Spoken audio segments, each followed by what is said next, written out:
Good evening and welcome to the Fort Smith City Board of Directors meeting on this May 19th of 2026. These meetings are being televised live for the benefit of those who cannot be here in person.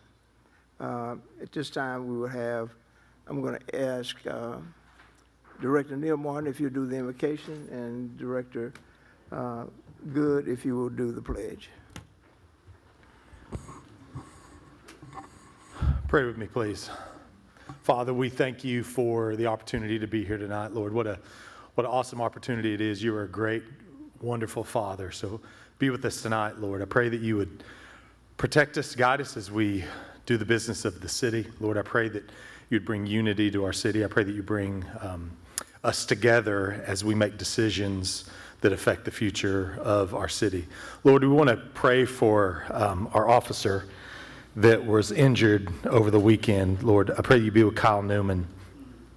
Lord, we pray that you be with him right now. Pray that you heal his body. Pray that you be with his family.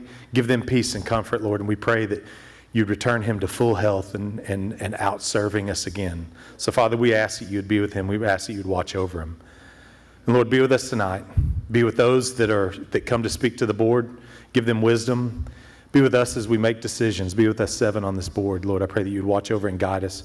Lord, I pray that our words honor you. I pray that we speak with a sweetness and a kindness to each other. And Father, I just pray that you would just guide us in each and everything that we do. Father, we love you. We thank you. And Lord, we ask all these things in your precious and holy name. Amen.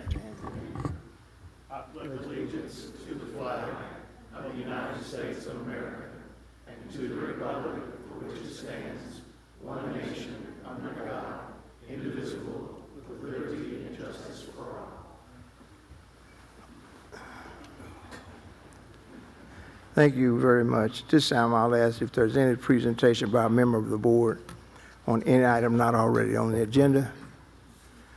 Okay, seeing none, we'll ask for a motion to approve the minutes of the May 5th, 2026 regular meeting. So moved. Second. Thank you. All in favor? Aye. Thank you. A reminder, a motion and second to adopt each of the following items must be offered before directors' comments are made, and public comments on items must pertain to the presented item. With that, Mr. Dingman, Point of order, Mayor. Do we have to do the roll call?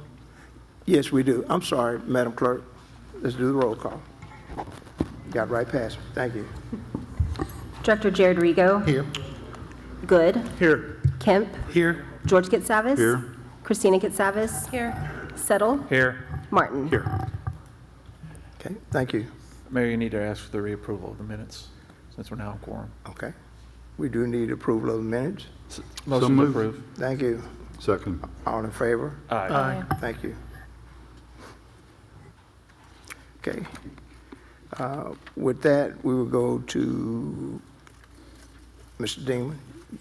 You want to make any comments? Sure. The Public Works Week recognition is this week, May the 17th to the 23rd, 2026. And I'll defer to the mayor momentarily for the mayor's proclamation on this item. Okay, thank you very much.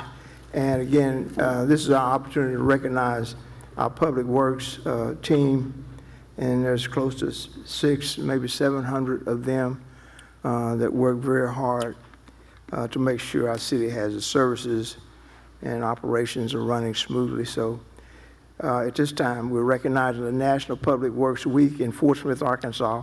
And whereas National Public Works Week is being observed in our city, state, and nation, the week of May 17th through 23rd of 2026 with the theme, Rooted in Service, Powered by Community.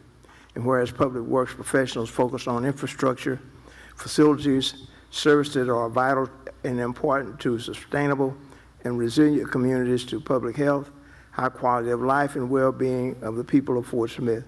And whereas these infrastructures, these facilities and services cannot be provided without the dedicated effort of public works professionals who are engineers, their managers, and employees at all levels of government and the private sector, who are responsible for building and improving and protecting our nation's transportation, the water supply, water treatment, and solid waste systems, and public buildings and other structures and facilities essential to our citizens.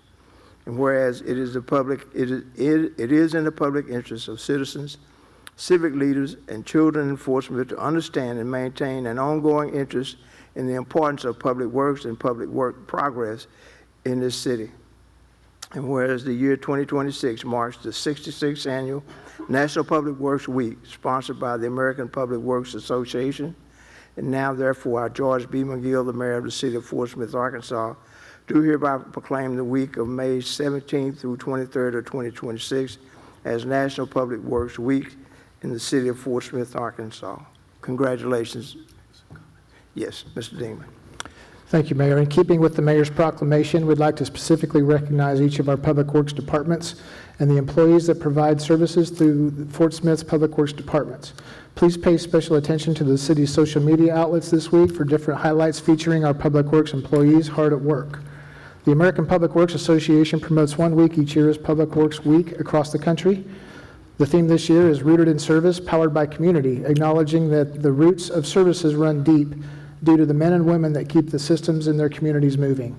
Tonight, our Public Works departments are represented by the department directors, Matt Meeker, Director of Public Works, representing 178 employees, Todd Mitke, Director of Engineering, representing 34 employees, Sarah Duster, Director of Parks and Recreation, representing 41 employees, Dwayne McDonald, Director of Solid Waste Services, representing 100 employees, Ken Savage, Director of Transit, representing 32 employees, Lance McAvoy, Director of Water Resources, representing 113 employees, for total 498 total employees currently working in the city's several Public Works departments. We will celebrate these employees with the annual Public Works Appreciation Picnic tomorrow from 11 through 1:30 at the Riverfront Park. The mayor, board of directors, and public are invited to attend. Okay, thank you very much. At this time, we'll go to the Citizens Forum. Madam Clerk, you recognize. So first, we have Kim Fodge. Each individual will have 5 minutes.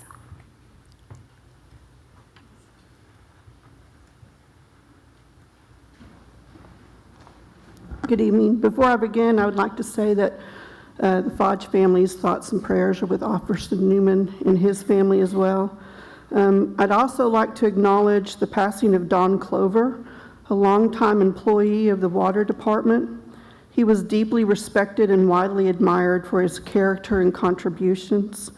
Don gave more than he was ever formally recognized, and his loss will be deeply felt by all who knew him. My comments this evening are directed first to the citizens in attendance and those watching at home, but I believe they are equally important for this board to hear. This evening, the board will discuss and vote on a proposal to change our form of government. It's an important decision because it could affect our community and how it's represented for years to come. Depending on the outcome of tonight's vote, the petition process that is now underway, and ultimately the decision of the voters, this change could have lasting consequences for our city. At this time, I have not decided how I will vote when this issue is placed on the ballot. I'm still gathering information and considering the facts so that I can make an informed decision. What I am certain of, however, is this: no form of government will serve the citizens well unless those who hold office are honest, act with integrity, and place the public interest above personal gain and special interests. That is why citizen involvement matters.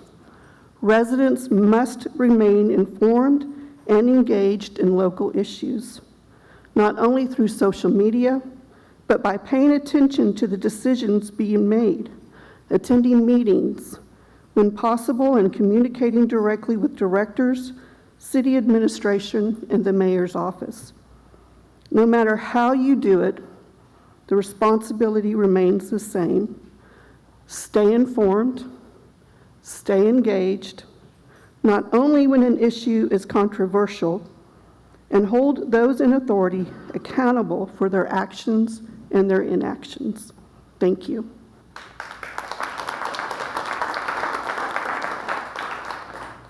Next, we have Quentin Cunningham, and he has a handout that I will be passing down to each of you. Thank you. Hello. I want to start by saying that I have family, a lot of family that's been through law enforcement, so we're also with the officer. My brother was Sebastian County deputy for 14 years. My grandfather served Fort Smith, Bill Reether. I know it's horrid, but best wishes to him. That said, I'm here tonight to present some data about the future Fort Smith survey. On May 6th, I FOIA'd the in-progress results of that survey. First, I want to thank the staff for mostly fixing the issues I had with the Main Street survey. This survey also now represents the entirety of Fort Smith instead of just the downtown area, which is a big improvement. As of May 6th, the sample size is 611 citizens. In statistics, for a city of our size, that translates to about a 95% confidence level with a margin of error under 4%. The data is clear on certain subjects, and I want to bring those up. First, my main thing, the homeless response. 240 people selected this as a top priority. Out of those 240 citizens, exactly three people asked for punitive enforcement, criminalization, or removal. The vast majority of our neighbors do not want to see undue harm placed on our less fortunate citizens. It's time we stop pretending otherwise. Second, the utility crisis. This is the most staggering metric and the one that surprised me. 83% of the responses, 512 people, are prioritizing the affordability of their utilities. We are in a massive, historic affordability crisis. It's time to stop playing the political games and actually start figuring out how to lower our families' bills. Finally, and the most concerning of all to me personally, there is a massive trust gap. The survey explicitly asked citizens how much they trust city leadership, rating from 1 to 5, 5 being the highest, 1 being the lowest. A staggering 52% voted that they have little to no trust in this leadership. 33% had a neutral response. That's not just a simple communications issue. That's a crisis of legitimacy. When this data looms overhead, you don't get to sit up there and tell us that we're not educated enough to vote for ourselves. Now, we can try to debate unrealistic hypotheticals about what could happen in the future, but the fact of the matter is we have constituents that can't pay their water bills today. If we're so worried about our positions or changing this government, maybe we should have governed in a way that didn't ruin our confidence level. We are long overdue for a complete overhaul.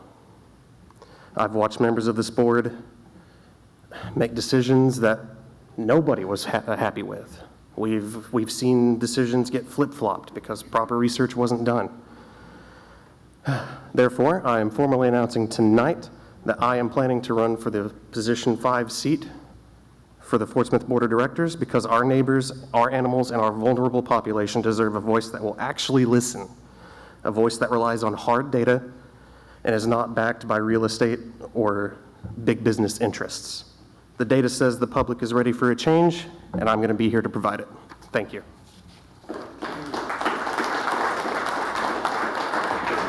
Next, we have Shane McKinney. Nice job there. You're welcome. Smell it like it is.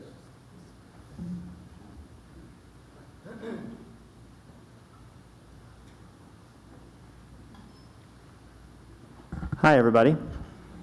I want to kind of talk about the education of the citizens on the issue that kind of, I think most everybody's here for. Yeah?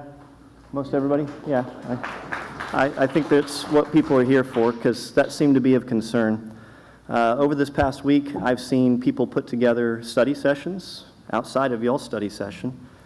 I had no idea. I didn't even get invited to that. I saw it online with the rest of you. I've seen people put together 13-page documents that they were sharing, no way associated to us whatsoever. These are citizens getting involved. I want to be very clear. This is not Shane This is not Joey. This is not any one person. If Shane and Joey got hit by a bus walking out here, these people are going to continue at this point. This isn't just a couple troublemakers. This is people that have now become educated as to why they aren't happy with their leadership, why they haven't felt heard, why they don't trust their leadership. In fact, half the citizens in the city probably thought they already had this type of governance. And as the citizens are becoming educated, they want to see change happen. And I think that's a fair thing for these citizens to want. And I think the citizens desiring a vote is a fair thing for the citizens to want. I think we'd all agree. But I'd just like to picture the two different scenarios I guess we could see going forward. One, we decide to vote in 27, as was proposed by Mr. Rigo. So we vote in 27. We have 1 year to change our city, 1 year to decide whose salary is what, 1 year to answer all of those questions that were brought up, because you're not going to answer them before the vote occurs. You answer them after the vote occurs, because if it doesn't pass, you don't need to answer those questions. It'd be a waste of resources. So you have 1 year to do all of those things. In the other scenario, a vote in 26, you have 2 years to figure out what salaries do we pay, to figure out how do we be competitive with other cities, how do we make this work the way the other cities work. Why would we want to shorten your time as the people that are in charge? Why would we need to make that a shorter period of time, and how does that make it better? Just because we suspect the citizens out here aren't informed, because they kind of look informed. They look involved, they look engaged, they look unified. I've seen people from every party, I've seen every type of demographic. I don't even usually like to talk about demographics, but I know some of you guys do. This isn't one kind of people in Fort Smith. This is Fort Smith as a whole. This is a change.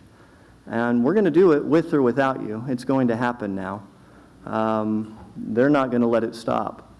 So I would like you guys to come on board with the citizens and make this as smooth of a process as possible today. I think the citizens don't really want us to have drawn-out court battles or back and forth over which signature counts and which one doesn't. I don't think that benefits anybody. I don't want to make those videos. I don't want to do those things. I want to get moving towards what issues can we deal with if this vote passes. And I think all of you would be a lot better served focusing on those issues. What happens when this vote passes? Because it's going to happen. So why don't we focus on what happens after the fact? Thank you. Next, we have Eduardo Guzman.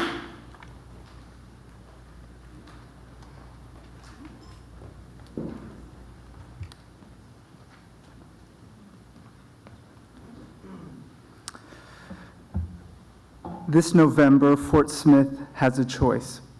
Good evening, city directors, Mr. Mayor, Mr. Acting City Administrator, Madam Deputy City Clerk, Madam Deputy City Administrator, and neighbors.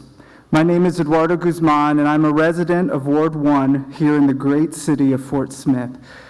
A few nights ago, I attended the community conversation event regarding our city's form of government. While I was there, I ran into one of my neighbors. Now, I see her a few times a week when I'm out walking my dog, but seeing her here caught me completely off guard. She's a regular, hardworking resident and not someone who I would usually see spend her free time at political forums. The very next day, I ran into her again in the neighborhood. She told me that she had spent her morning out collecting signatures for the petition. And what she told me boiled down to something incredibly simple. She was saying, in essence, Eduardo, I care about this city, and I just want my voice to be heard. That conversation stayed with me because she wasn't talking about abstract theories of municipal management or administrative charts. She was talking about a basic human desire for accountability. I'm standing here tonight because I believe in a simple leadership principle that government must be an active and responsive partner to the families it serves. That is why I urge this board to reject any delay and pass the ordinance putting the change of government question on the ballot for this November 2026. What we're seeing in Fort Smith right now is historic. This isn't a liberal or conservative issue, and it shouldn't be. This is a powerful bipartisan movement where Democrats, Republicans, Libertarians, and Independents are standing shoulder to shoulder, demanding that their voices be heard. Our neighbors are doing this because they're tired of a system where the buck is constantly passed. When utility bills skyrocket due to a decades-long consent decree with no end in sight, or when our neighborhood roads and local infrastructure lag behind, people want direct accountability. They want a system where the buck stops with an executive that they can look in the eye at the ballot box. But the feeling that our leaders aren't listening, it's not unique to this chamber. This disconnect is systemic, and we see it radiating all the way up to our representation in Little Rock. We see a state budget where hundreds of millions of dollars are easily found for out-of-district mega projects and private vouchers, while the working families right here in Fort Smith struggle with basic daily costs.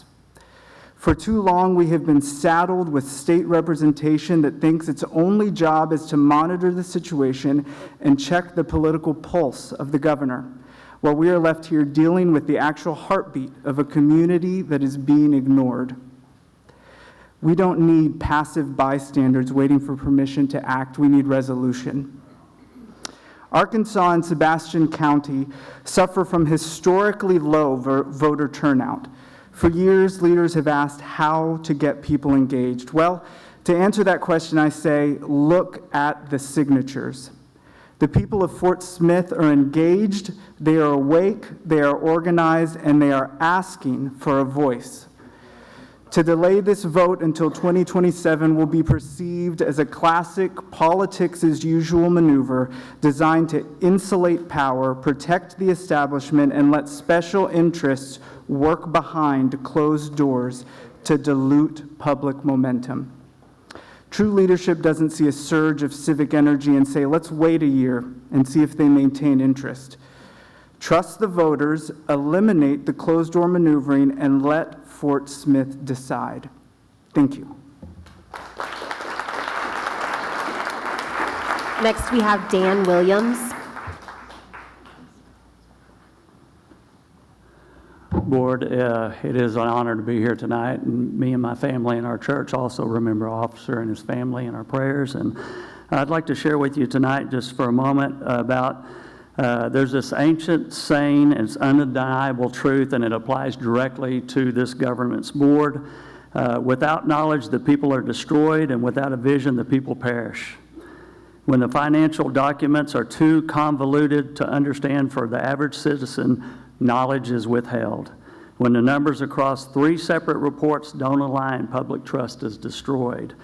I recently, with a group of people, sat down and looked at the official budget report, the Citizens Q1 report, the accounts payable invoices, and they didn't align. I found over $4 million of spending discrepancies. I emailed the financial department, and I'm waiting on an answer for those things that I found. I also will be emailing the board with that report. Understanding that we're in a critical hour that has a lack of clear data and direction that needs to be seen is going to permit us or not permit us to move forward in the things that we need to move forward in. We have focused on managing things, not leading things. And I believe it needs to end tonight. And I believe you can send a clear message how to lead. And so if I want something to change, what I have found out is I have to be involved in the change. Many of y'all have seen me probably more than you'd like to see me at these meetings. But me and my wife, we call it our date night. And we kind of enjoy coming because we never know what we're going to hear. I was at the Fort Smith school board meeting last night. I heard some things that were encouraging to me, how we're looking at advancing some things in our school system for the Ebbing Air Force Base, and I'm excited about that. I believe there's things we can be excited about. Every citizen could get behind, but we need a clear vision. The problem that I believe that we're faced with tonight is to understand it's difficult to execute a vision in Fort Smith when honestly our current political system is not very directed. We have 7 members of the board of directors trying to steer the ship, and there's no clear vision. While I respect the individual intent of the direction and the directors here that are on this board, and I appreciate y'all stepping up to this position, and I'm encouraged by others that are willing to step up. You know, if we end up with 20 people running for mayor, that may not be enough. I believe that involvement is necessary, and I believe, I heard it the other night, it's the silver bullet to answer our crisis in Fort Smith is to get people involved. And I'm thankful to see people involved tonight. While I respect your position, I don't always agree with the position you stand in, and I'm not afraid to communicate about that. I believe the structure that we have, this director system, the way it's set up without a strong mayor, it doesn't empower the people to hold the accountability. I've seen a lack of holding people accountable in this structure in just the short time that I've been here. We cannot fix Fort Smith's future with the same style of management that created our current confusion across the budgets and invoice files. We need a government that speaks in one clear voice, and I believe you can make that decision tonight. Numbers that the citizen can read and trust, because we already know there's a broken lack of trust. I'm asking our community to look beyond the day-to-day management of City Hall and demand a leadership of vision. Let's get invested. Let's demand absolute transparency and honesty. Let's reshape Fort Smith into an accountable city that's destined to be, I believe, what God has deemed it to be. Thank you. Next, we have Crystal Cadelli.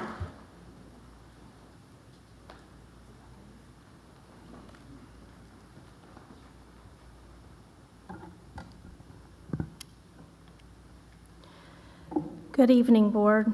My name is Crystal Cadelli, and I was born and raised in Fort Smith. I love our city, and that is the reason I have been consistently attending these board meetings for over 2 years. I often forget all of the good things that this city does for us because I'm so hyper-focused on the fixes of the bad.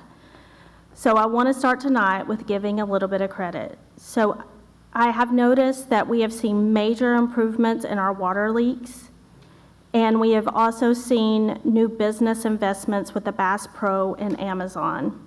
Those are positive steps, and they should be recognized, so thank you for everyone that was involved. But recognizing what is right does not mean we ignore what needs attention. Fort Smith's basic services should come first: water, sewer, drainage, public safety, animal welfare, and responsible financial oversight. Water is not optional. It is a resource we cannot live without. The water transmission line is not a luxury. It is an essential infrastructure. Reliable, affordable water is necessary for families, hospitals, schools, restaurants, food manufacturers, etc., to function every single day. If Fort Smith leadership wants to grow jobs, support industry, and attract investment, water infrastructure has to be top priority. This is why excess general fund money should be directed towards critical needs like water meters and transmission lines. Every dollar should be used responsibly to avoid future water rate increases. Drainage is another infrastructure issue that needs serious attention. Poor drainage can wreak havoc on homes, yards, and roads. It can also create standing water, which causes a mosquito breeding ground. The burden shouldn't be placed on the residents to fix drainage issues tied to city infrastructure or long-standing citywide problems. Residents should not have to repeatedly absorb the cost, stress, and property damage. Grants are critical for Fort Smith. Asking for a report is not criticism, it is transparency. And Mr. Good, accountability is not an attack. In every workplace, employees are expected to perform, follow policies, and produce results.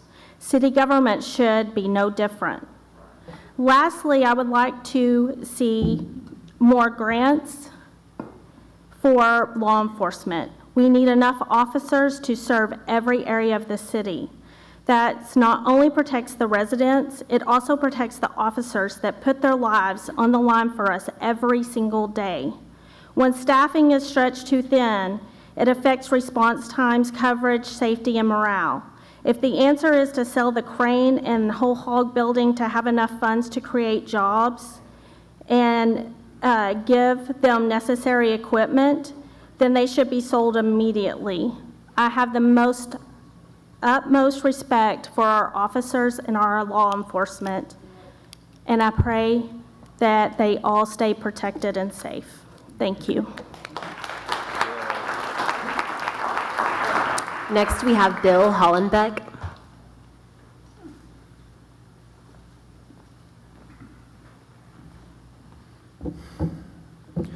Good evening, Mayor and Board of Directors. First, I want to thank you all for your service to the city. As your former sheriff and school chief of police, I understand the sacrifices that you all make to serve the public. Although we may at times disagree with decisions that are made here, I believe most citizens recognize the sacrifice and the public service that does require to be in public service. I also like to give thanks and our prayer to Officer Kyle Newman and his family for a full and speedy recovery, as well as the other courageous officers who stepped in harm's way to stop that violent gunman.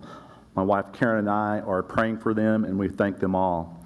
I'm here tonight to talk to you about the citywide movement to change our form of government, not to criticize the board, but to speak to all of you about the opportunity that's before us.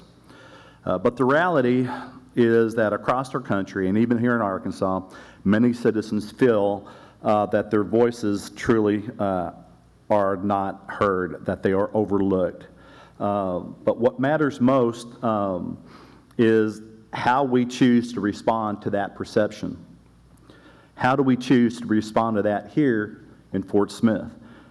The comments that were made during a public meeting by our former city administrator created anger and frustration among many citizens, including me.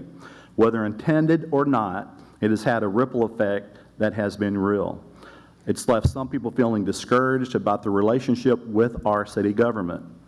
But I believe moments like this also creates opportunities to rebuild confidence, opportunities to strengthen trust, opportunities to remind the people of Fort Smith that their voices do in fact matter.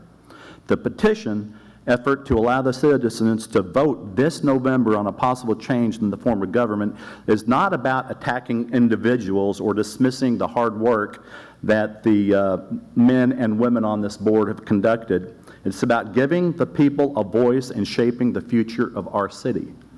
At the heart of this discussion is not simply whether Fort Smith should have a city administrator or a strong mayor form of government. The heart of this discussion is trust. It's about it's about citizens feeling connected to the process and confident that their government welcomes the public input rather than fearing it. Allowing the people to vote on this change of government sends a powerful message that Fort Smith believes in civic engagement, that Fort Smith values open dialogue, and that Fort Smith trusts its citizens to participate in important decisions about their community. Change can feel uncomfortable. There's absolutely no doubt about that. But with change, it also creates hope. And hope brings people back into the conversation. Hope increases participation. Hope restores confidence that government still belongs to the people. Tonight, this board has an opportunity to make a statement, not just to Fort Smith, but to the communities across Arkansas, that here in our city government listens to the people. They listen to our citizens. Here we welcome involvement. Here we believe the public deserves a voice. I do understand that there is some concern about putting that change of government on the ballot in November is too soon. However, I say that the citizens of Fort Smith are smart enough and informed enough to be able to differentiate the ballot initiative of change of government versus the current mayor, directors, and city directors election. It is clear enough that these two are separate items, and the citizens know this. It's also the responsibility of our citizens who have worked so hard on this petition, as well as the rest of us, to ensure that our neighbors, our friends, our family also understand the difference. Pass or fail, this is the process. Regardless of where each person stands on this issue, I believe we all want the same thing: a stronger Fort Smith, a more united community, and a government that its citizens can trust and believe in. So the question posed to you on the board is this: what type of message and what type of statement do you all want to make? Thank you for your time, thank you for your service, and I also thank you for your consideration to vote tonight to place the change of government initiative on November's ballot. Thank you. Next, we have Roy Loris.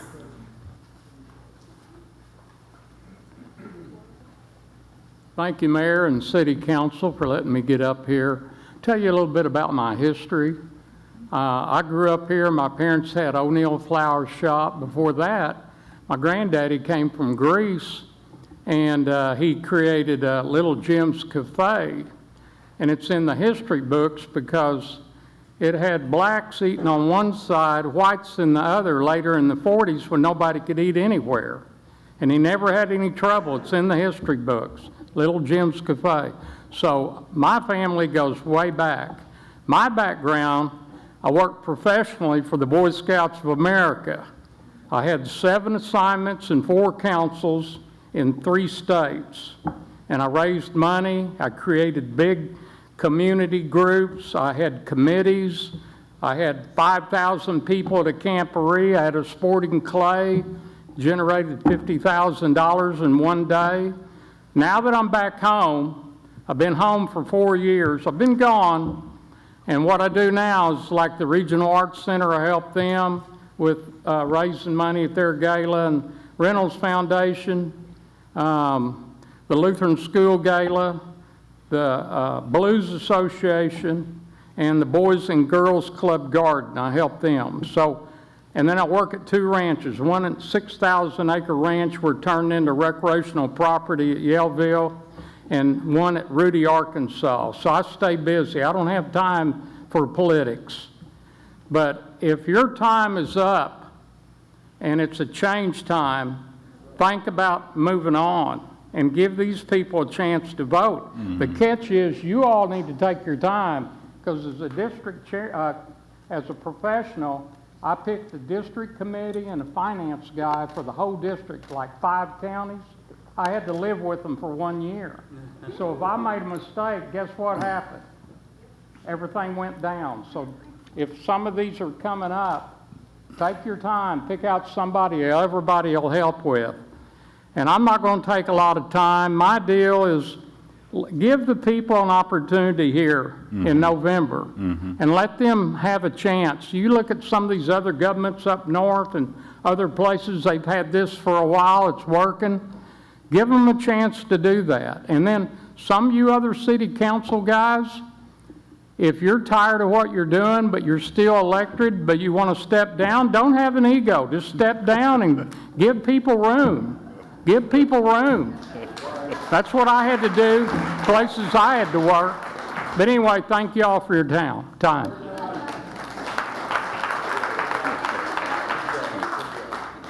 Next, we have Joey McCutcheon.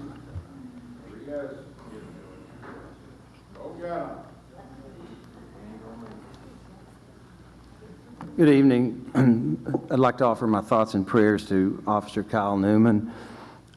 We have at least 5 board members who favor putting the change of government on this ballot. Directors Rigo, Good, Christina Katsavis, George Katsavis, and Neil Martin. In the May 12th study session, hear what you 5 board members said regarding placing this issue on the ballot.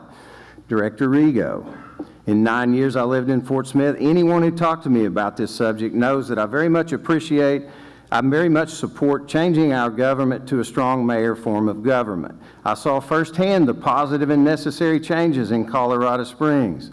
Of dozens and dozens of first-class cities in Arkansas, Fort Smith is only one of 3 who has the city administrator form of government. Is a clear indication that we are severely behind the times.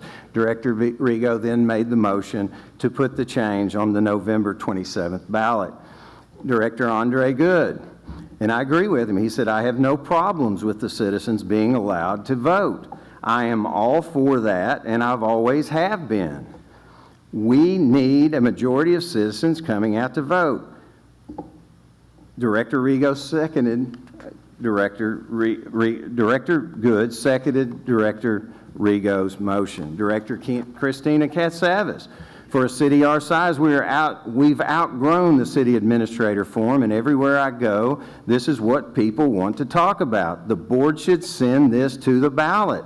I would love to see it on the November 2026 ballot. I trust the voters of Fort Smith, trust to make informed decisions for their city. For us to sit up here and say we know better than the people out here, if that's the attitude, then we've got bigger problems than just the form of government. Director George Katsavis, the only director to have signed the petition that we support for November of 2026, Joey, that's not true. I've signed it. Well, all right. Well, that makes two. Director, thank you. Director Neil Martin, he made the motion placing it on the November 26th, 2026 ballot. He said he disagreed with placing it on the November 2027 ballot. Directors, the citizens of Fort Smith have heard your commitment to getting this on the ballot. It's your job to figure out the details, but ultimately make sure this issue gets on the ballot that you have committed to doing. I want to be very clear here. Some of you may not personally support changing Fort Smith's form of government. That's fine. It's your opinion. You can vote against it at the ballot box just like we can. You can campaign against it. You can explain to the people and tell them why you're not for it. But you should not tonight play games to make the people feel like their vote doesn't matter. We all know how this happens. This board should make sure, can make sure that neither option happens. One vote fails 3-4. The other vote fails 3-4. And then some people can walk out of here, you guys can walk out of here pretending this was just an agreement over timing. We know further that we're going to face on this petition a lawsuit. We know that the city clerk are going to strike names off of this. We know there'll be a lawsuit. We know the hurdles we face. But if you keep it off the ballot, and if you do that, let's be honest about what you're saying. You're saying to the people of Fort Smith that you're too, excuse the French, damn stupid to decide this question for ourselves. You're saying you know better than we do. You're saying this board should decide whether citizens are even allowed to vote on the future of their own city government. One of you is already saying the citizens of Fort Smith are too stupid to analyze the change of government in the next 6 months. You're wrong if you think that. The people of Fort Smith are not stupid, and they're not too stupid to understand this issue. They can hear both sides. They can study it. They can decide for themselves. If you oppose this change, fine. Make your case to the voters, but don't play games tonight. Tonight, get it done. We want it on the 26th ballot, but if you put it on the 27th ballot, we want our vote one way or another. Don't trust the people. Trust the people. Let them vote. Don't betray our trust tonight. Regnant populace. Next, we have Jacqueline Hooper. Who? Jacqueline Hooper. I apologize. That's it. Hi. So, a lot of things. I'm not someone who's ever spoke publicly like this before, but a couple of things I want to say. He just said that we're not stupid. He's right, we're not. Right. And Mr. Eduardo Guzman was talking about his neighbor. Hello, my name's Jacqueline Hooper, and I'm his neighbor. And these are the petitions that I'm walking around with. In my neighborhood and every neighborhood that I can, I'm walking 9 to 10 miles a day. getting signatures, and I will continue to do that. If you don't push for us, I will do that. My reasoning for doing this is pretty embarrassing. Mr. Martin, I've spoken to you privately, but I decided to be brave. I'm glad you're here. Thank you. One of the main reasons that drove me to this is because, Mr. Dingman, I came to your office to speak to you. I was turned away by your secretary. She told me I had no way to talk to you. I'm sure you were never given my number and never told I wanted to speak to you. April 15th, I'm shaking so bad, I'm sorry. April 15th, 2026, I was sexually assaulted in my apartment. This could have been prevented if the city prosecutor would take my complaints for harassment seriously. He plainly says on the City of Fort Smith prosecuting page that he will not prosecute things that are social media. And he told me himself personally at the Marvin Altman Fitness Center that he doesn't really like to do anything with phones because it's hard to prove and subpoenas are expensive. My sexual assault could have been prevented. He could have been in jail for harassing me. He could have been held accountable, but he's not. And he's still not. It further went more to the fact that this goes into state, but the state told me that because he is not my boyfriend or my husband and I don't live with him, I did not qualify for a protection order. That is a state issue, I am aware. I signed a lease with him, my rapist. I now have a protection order that the city is ignoring. Why? Because Colton Pace, the city prosecutor, says I don't have proof to give him that he can take to court and win. Instead of letting a judge see my case, he's being the judge himself. I am exhausted. I am not sleeping. And now I'm really not going to sleep until this is on the ballot. Because I come from Fayetteville, where it is a very strong mayor government. I am a Republican voter, not that that matters, but I voted for Mr. Lionel Jordan, who is a Democratic man, when I was in Fayetteville, and I would do it every time because he was the right choice. So when I seen a mayor that would speak to me in person, and now I live where a city administrator doesn't even know my name, but Mr. Jordan does, he's my friend on Facebook. Please do better. And please think about Colton Pace because he's not the right choice for our city. Thank you.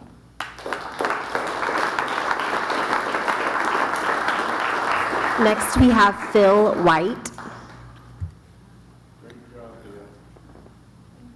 Now I'll be next for Colton Pace. He needs to go. Love sex offenders. Okay, I'm going to be taking the other side, so they'll start throwing rocks at me, so get ready. Mayor, I want to thank you for your leadership. You've done a great job as mayor of our community that I love. Born and raised here. Had family members that work for the city, water department. My great uncle was the chief of police, and so my aunt worked at the water department and took money. The city, I owe this community everything that's happened good in my life, and probably some bad happened, but that's probably my fault. I hear two issues here tonight. One is the ballot. 26 or 27. Do y'all pass it and forget about signing the ballot, or let them take it to the ballot? Well, there's a reason I figure that they don't want to have to do the ballot. They might not get enough of the votes, enough of the signatures that are qualified signatures. That's the only legitimate reason I can see. They say they want to put it to the people. Let the people decide. Okay, get the signatures, do the process. That is the process. Y'all can bypass the process, I understand, if I'm understanding it right. I went to a forum last week over at the bakery, an attorney that was came from Little Rock, I believe he was, to explain the two forms of government. The transition's not going to be easy if we change the government. That's going to be cumbersome and difficult, and you're going to hit some rocky roads, and it'll be tough. But on the petition, let them do the petition. If they get them, it goes to the vote, the people decide. If they don't get the petition done, and, well, they get another petition going. But let the people decide, that's fine. That's one issue. The other issue is the form of government. I'm not for changing the form of government. If there's anybody to blame, I want to thank Jeff for stepping in as the acting position. The mayor has done a great leadership job representing our community. And the directors, if there's anybody to blame tonight, it's probably y'all. You know, I like y'all and you guys, and some of you are good. I have my doubts about some, but I'm trying to be honest with you. Y'all haven't elected a administrator. Been a year and a half. Whose fault is that? Whose fault is that? So I would say, if anybody to blame, look in the mirror. Y'all should have hired a director. Things would have been a lot better. Administrator. You know what I'm trying to say. The mayoral form of government, this is not a popularity contest. Would Whirlpool take a vote out, or Whirlpool, they're not here, you know, Ring, would they take a vote out in the plant and say, who wants to run Ring? No, this isn't a popularity contest. You need to hire an administrator that is a professional, that understands. This is a big budget. What have you got, $300 million or more? Over 2,000 employees. You need a leader. You need somebody that understands finance. They understand regulation. I'm sorry, but if I go to Walmart and I've got a cashier and says, I want to be an accountant. Well, maybe they could be, you know. You need to hire somebody that knows the job. This isn't a popularity contest, folks. I appreciate that this is a community thing, and everybody needs to think serious about it. But it is not a popularity contest. You don't want the person that can smile the best and get the best votes. You want somebody that is an administrator. They understand business, finance, law. That's my point. Next, we have Chris Cadelli.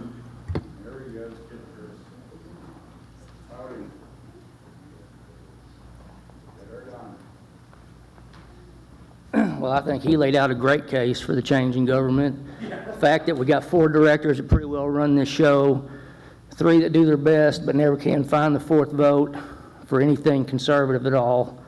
So I thank you for your comments. Also, I want to start by, saying that my thoughts and prayers are with Officer Newman. I hope God's hand is on him.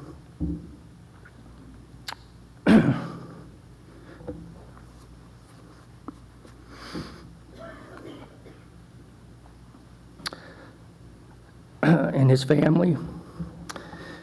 I'm going to reserve the rest of my comments about the change of government for the agenda item. I want to go back to last week's study session.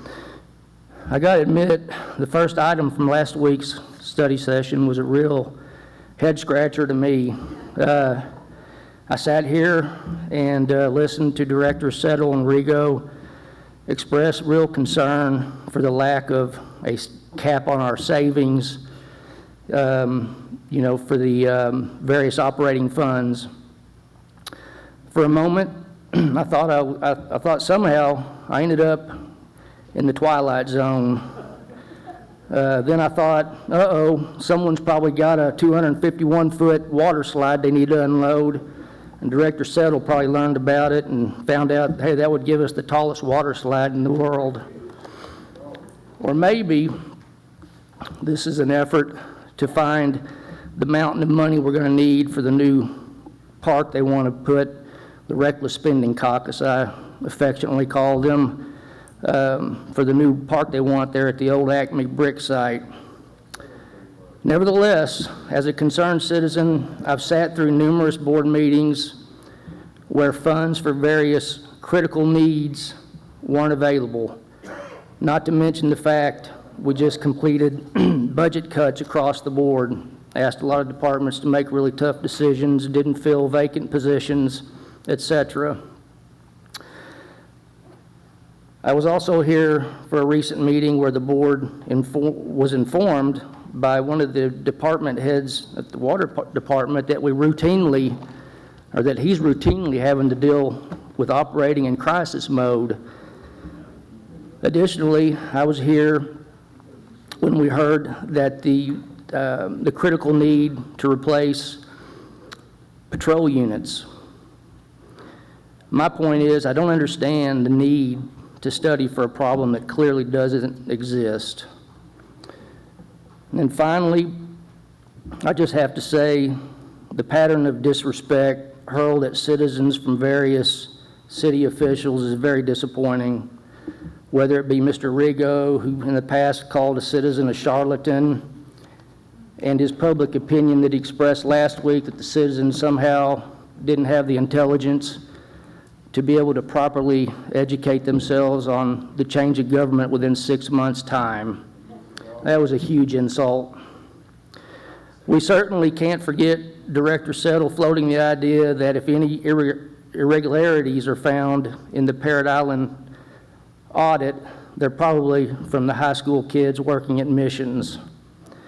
And of course, the most egregious of all, when the former disgraced city administrator called a citizen stupid on the mic, on a hot mic. The frequent calls for decorum really should start with the board. Thank you. Next, we have LaVon Morton.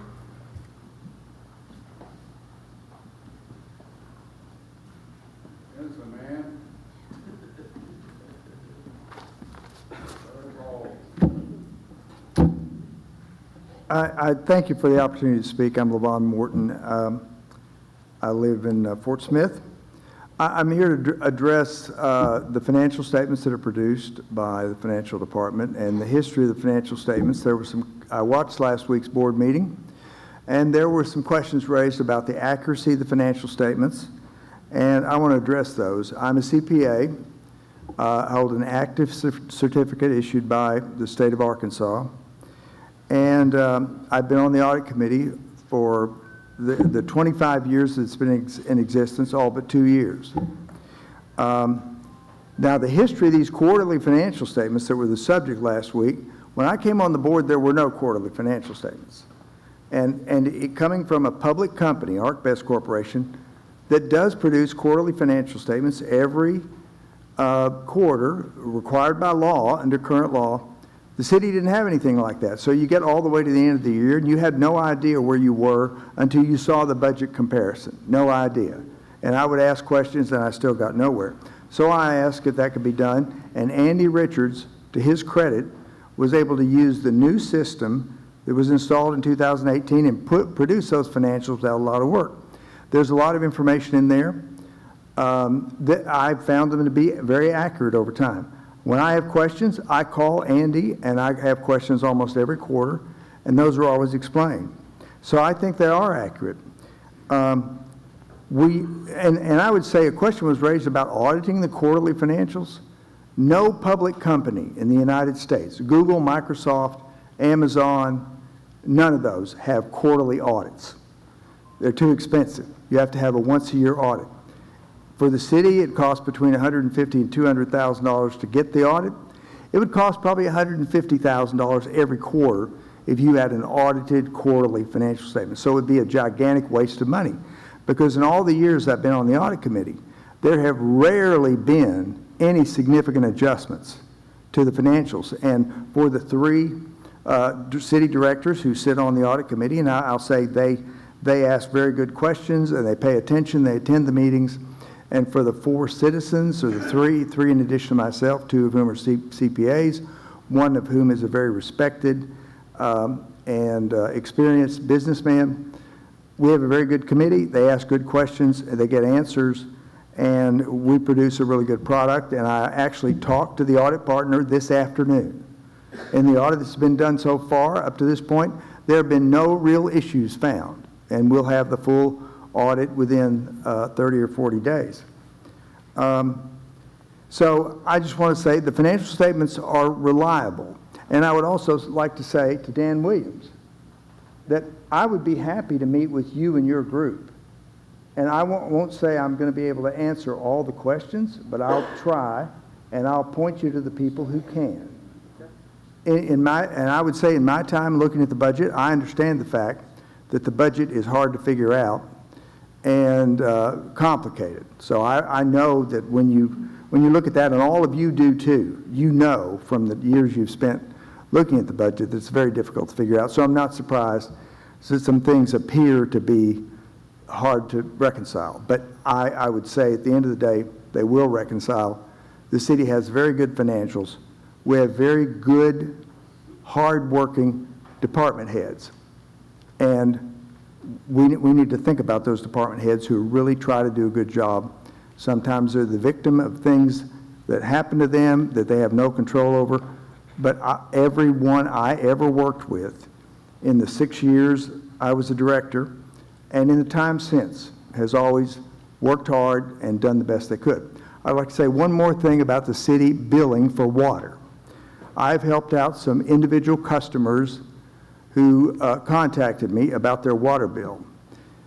Some people watered their yards in the month of March. We had not switched to winter averaging at that time. So they got charged the full sewer charge on all the water they use for watering their yards. And the practice is they don't get charged for that. The city should make the effort to go through for anyone who got charged the sewer charge on thousands of gallons of water that went on the yard and reverse that charge. I know you will if you ask for it, but you need to take a look at that, I'd say, and make sure that the city is fair to all the citizens on that, because it's $200, for the people I helped, it was $200 for the month of April, I think. So that's all I've got. Thank you. Next, we have Jason Skurbitz. I apologize if I mispronounced your last name.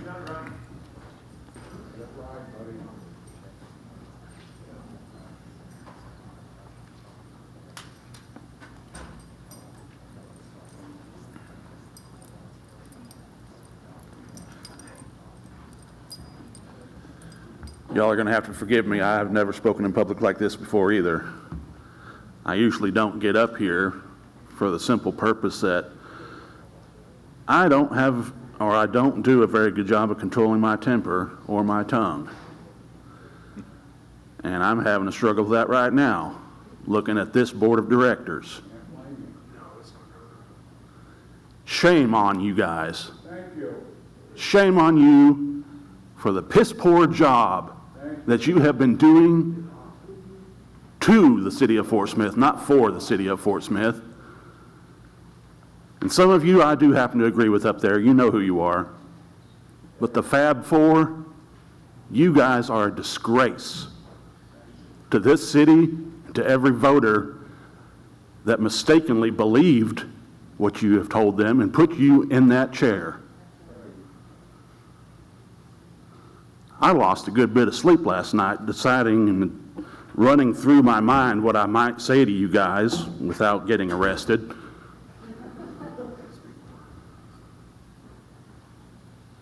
And I apologize if you're offended and your decorum has been besmirched. I wish you were as concerned about working for us, because that is who you work for, by the way. I wish you were as concerned about that as you are your precious decorum. I can't really elaborate any better than what these guys before me have already said on the change of government topic and other topics. They've said it a lot better than I can. But I just want you to know and remind you, and I'll remind you every chance I get, you work for us, we the people. Shame.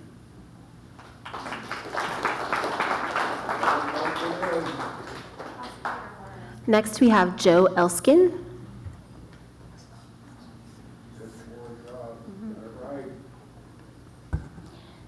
Didn't write anything down because y'all have heard a lot of information, and I think that a lot of it is very helpful for the future. My concern is that a little clarity on the feeling that Fort Smith people are not able to handle this information. They are able to, but we have a high poverty rate and we have families that are struggling. When I taught, I did not have time to do the research. I don't think they do. So my concern is that in 5 months remaining, that there be a campaign that would educate people on the details. I mean, this is complicated. This is not easy. They need to know what they're voting for. They can vote for change, but they need to know what that change is. I also think that a big concern of mine is the leadership, the right leadership, because you looked for a city admin for over a year, and it's really the person, their integrity, as Kim said, their honesty, integrity, and the skill set that they have. This is not an easy job. And finally, you all are not perfect. I'm not either. But you work 2 jobs. And it's important for your family and for your future that you do a wonderful job with your job. And now you have this job. So I wish that you all were able to be paid so you didn't have to have 2 jobs. And people tell me, well, they wanted it. Sure, you're public servants. You want to make the city better. But that's a lot of the mistakes that people throw tomatoes at you for are because you didn't have the time to do all of the research. You can't know everything. You've got other jobs. Okay, thank you for your work. God bless you.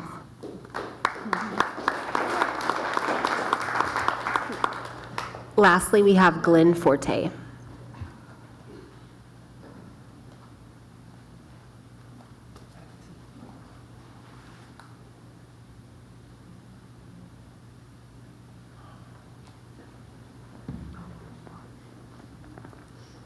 Howdy, folks.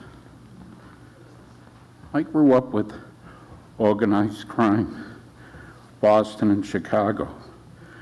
Well, I turned the administrator in May 5th of 26. I also turned the police chief in May 5th of 26. Piss poor jobs, both to resign. The administrator lied to me. I have witnesses. Not next week. I promise I'll call you the week after we set up a meeting. Well, I'm going to go on to what happened to me the other night with the police department. I feel I'm being stalked in corruption with the police chief. He came over to my chair after I ran him through the mill and told his ass, you need to resign because you do a piss poor job, especially for an outsider like me. The truth is on the ceiling, it's on the wall, and all of you walk on it every day in the city. It's organized crime, this police department. May 6th, 11:30, 11:45 at night, I get pulled over. I have no driver's license. I have no registration. I have no insurance. Hey, guy, I'll be right back. Hey, I've been told to let you go. Have a nice evening. That's a disgusting pig of the law in the city of Fort Smith, and that ain't the only one I have. I'm a witness and a victim for no public protection from a disorganized police department because they do shoddy shit and under-the-table shit and give special preference to different residents. I'm involved in a serious hit and run. The person had surgery, taken painkillers. I was with 2 city detectives in City Hall a few weeks ago for the record. I can't lie. What it is what it is. When the car was manufactured, it came out black. Now it's black and silver. There's 3 felons that live in the building. He's repairing it. The cops show up. She moved from the passing lane into the slow lane and creamed the tractor trailer. The cop says, I'm going to let you go, no paperwork. Oh, I won't see the paperwork. Then I'll get on to Colton Page. He's a pig to the public. He's cradled, he's rocked the sex offender, Chris Delopoulos, on Townsend Avenue that owns every city car lot on that road. I'm going after him and the chief of police because my vehicle was stolen because he uses a mechanic shop, Wizard Auto, and they try to jack my shit and tow my vehicle. I reported stolen because of the corruption and the illegalized the mob is like working with the police department here. It's protection. There's a trooper today in Missouri, 13 felonies involved with towing illegal vehicles.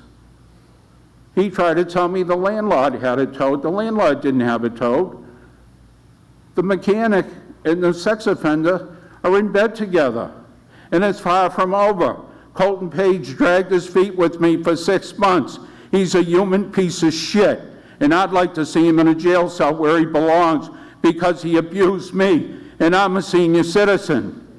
He's a convicted sex offender and a money launderer and gone to prison. I'm not a felon. I have no record. You people are all a piece of shit the way you represent us in this city. Very piss poor. Have a good day. Well, it's true.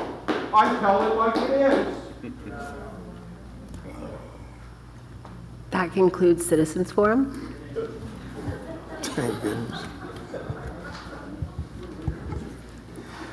Thank you. With that, we will go to the first item on the agenda. Thank you, Mayor. The first agenda item this evening includes 2 distinct ordinances placed on tonight's agenda by the board from last week's study session discussion. Both items relate to a petition to call for a special election to consider a change to the form of municipal government for the city of Fort Smith. Item 1A would present such a petition based on establishing an election date of November 9th, 2027. Item 1B would present such a petition based on establishing an election date of November 3rd, 2026. Adoption of one ordinance or the other would represent the governing body's petition to set such election at the appointed date, but only one ordinance or the other may be adopted. If neither ordinance is adopted, the citizen-led petition process may still proceed to establish such an election, presumably in November of 2026. With that brief introduction, I'll defer to the board's discussion. Mayor? Okay. Hold on a minute, just a minute, Okay. George. Okay. Madam Clerk, are there any citizens' comments? Yes, we have 8 individuals that would like to speak on this item. How many?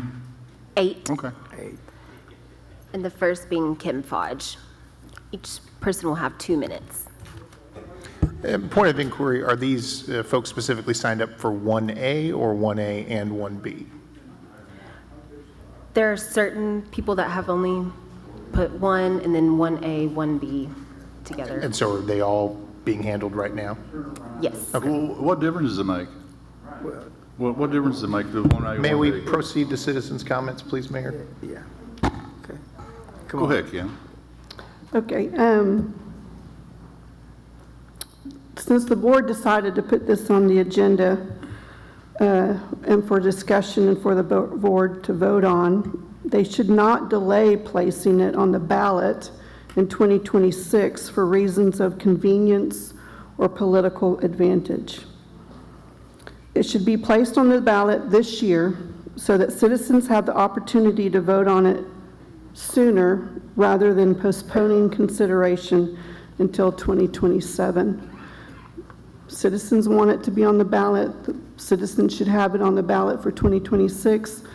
Whatever they vote on, whether they agree with it or not, the change of government, the citizens have a right to make that decision at the ballot and at the voting stations. So it should be done 2026, not in 2027. I believe the citizens are smart enough to make their informed decisions, to do the research in order for them to decide what they feel is going to be the best representation of their city government. Thank you. Next, we have Shane McKinney.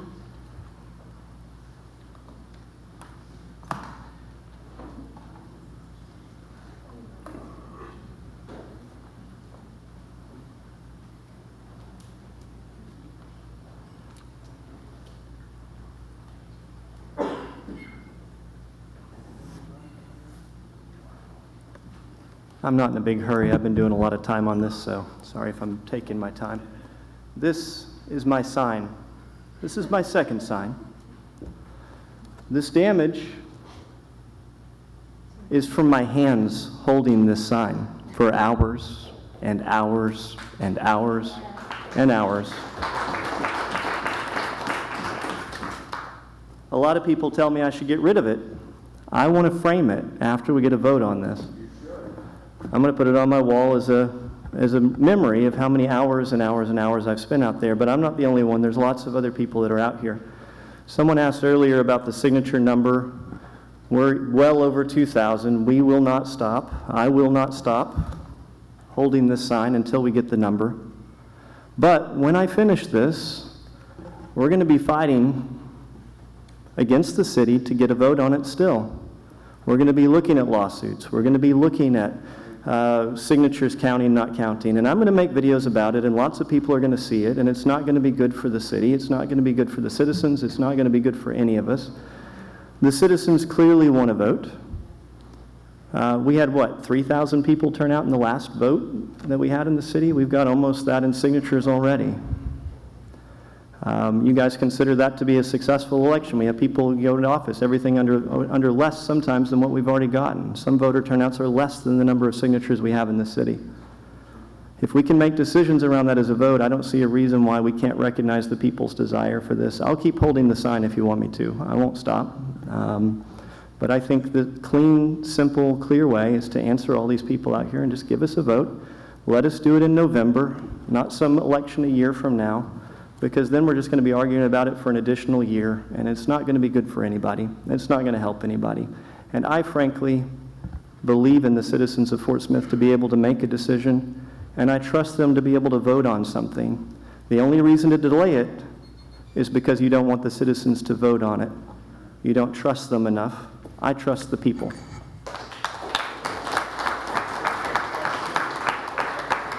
Next, we have Crystal Cadelli.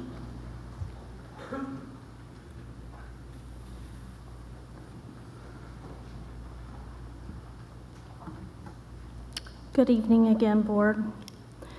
Tonight I'm speaking in favor to put the change of government on the ballot. We, the people, deserve accountability, transparency, and leadership that answers directly to us. The rally of residents to change the form of government didn't come out of nowhere. It is coming from citywide frustration over reckless spending, a lack of respect for the citizens, and continued decisions that make it more expensive for families to live in Fort Smith. The people have lost all faith in the majority of this board.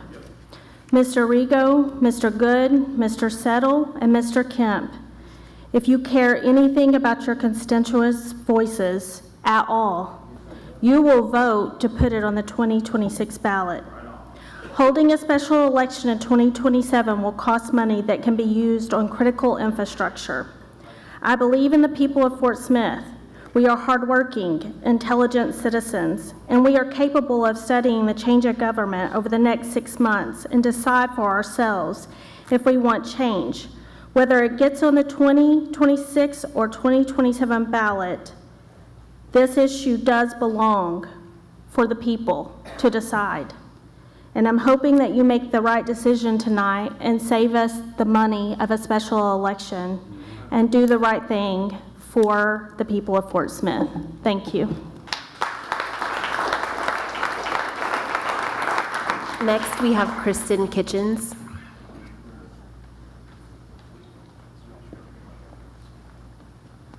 Hi, guys. So I would like to, we're going to take a little time travel thing here to June 22nd, 2022, Ward 2 meeting at the university.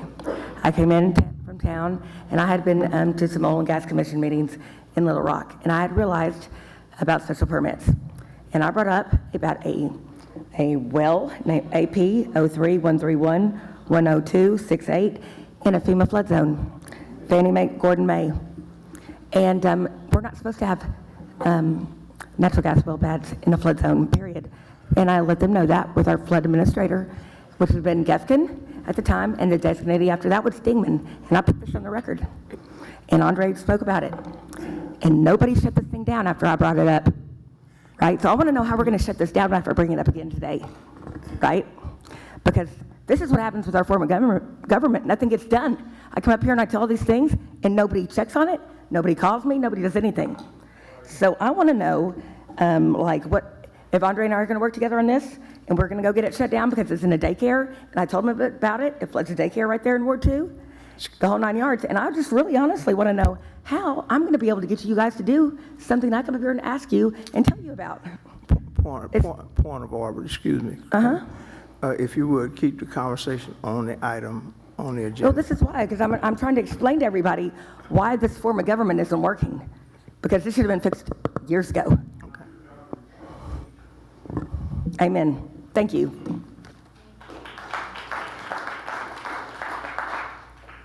Next, we have Joey McCutcheon.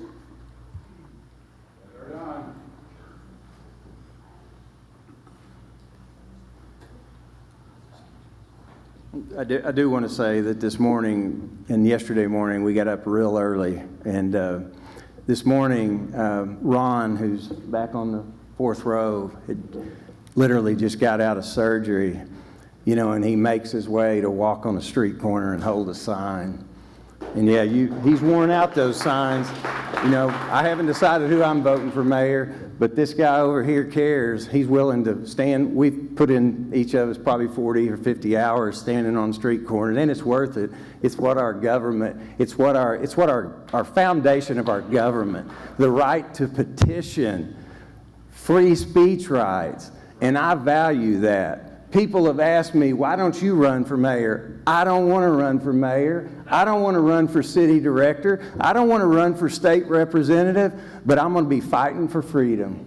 I'm going to be fighting for transparency. I'm going to be fighting for accountability. I'm going to be fighting for citizen engagement because, you know, Neil, you've been there several times on the street corner. You've come by, and I appreciate that. George has, because we may have got 15 signatures this morning, but what we did, it was about awareness, because we're fighting an awareness campaign so that people will show up, because that's the biggest part of this, because we can have any kind of form of government that we want to have, but if people aren't engaged, it will fail every time.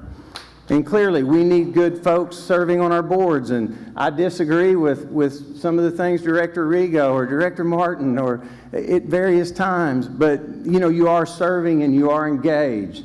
So I can deal with that. Give the people the right to vote. That's what I'm asking for. They're engaged, believe me. We will get our signatures. There is no question, but that's only part of the equation. We want awareness, but we appreciate a vote on the November 26th, but we want this on the ballot so that the people can make make the decision, and they deserve that trust. And I appreciate you giving me the opportunity. And let's not forget the young man who came up this morning, and it was late in the day, and it was starting to rain, but he came up and he wanted to express what his concerns were. And, you know, that's power when people take that time. Thank you, Mayor. Thank you. Next, we have Chris Cadelli.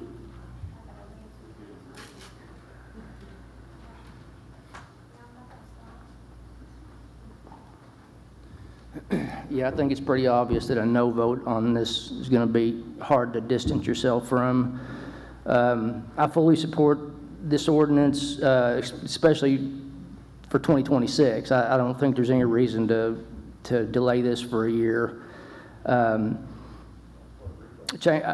look forward to having a strong mayor-council form of government like nearly every other city in Arkansas has.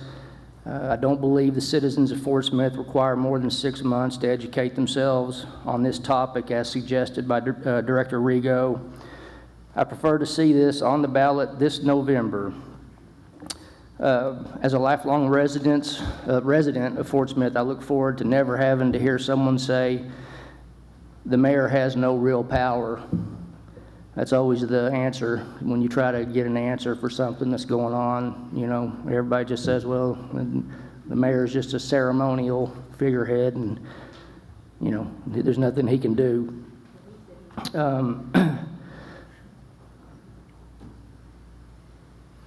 We need a mayor who can make sure we have the right folks running the various departments. We need the mayor to be able to hold department heads accountable, knowing full well he or she will also be held accountable every election cycle. We need to be able to elect our own city attorney, who also will be held accountable every election cycle. Just in 2025 alone, we spent nearly $395,000 in attorney fees with Daly and Woods, just for routine type, you know, law work. So that's another thing that I'm excited about. I hope to have an elected attorney. Anyway, thank you very much.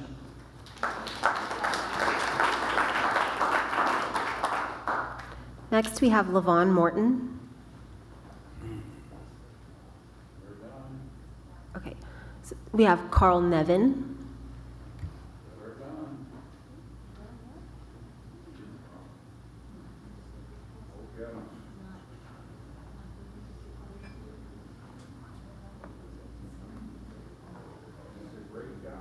Okay, good evening, board.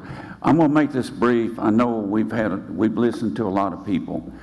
I would like the board to vote on this second proposal, 1B, because I think the voters already know how they're going to vote. I think they deserve to vote in the November election when we also vote for governor. Thank you.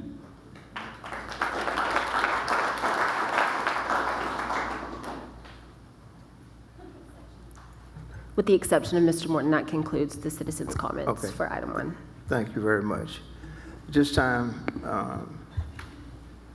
we need a motion to adopt ordinance either 1A or 1B. No, I want to make a motion with suspension of the rules. I want to make a motion to adopt B with suspension of the rules. Second. Mayor, I have a point of inquiry. Are these not handled in order? Because I made the motion, or because somebody else? We're going to do A first. It has nothing to do with you speaking up. He said his motion, I made a motion. What's the problem, Rigo?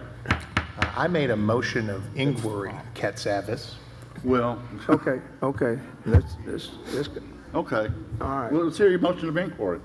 Okay. I made it already. I asked if these were going to be handled in order, and that was my question. I did just what the mayor said. Anybody want to make a motion? Let's do this. Let's handle them in the order that they're presented. I made a motion for item B. Is there a second? No, we're going to Neil vote on seconded it. We should do these in chronological order. Why would we do 27 before 26? Yeah. Let's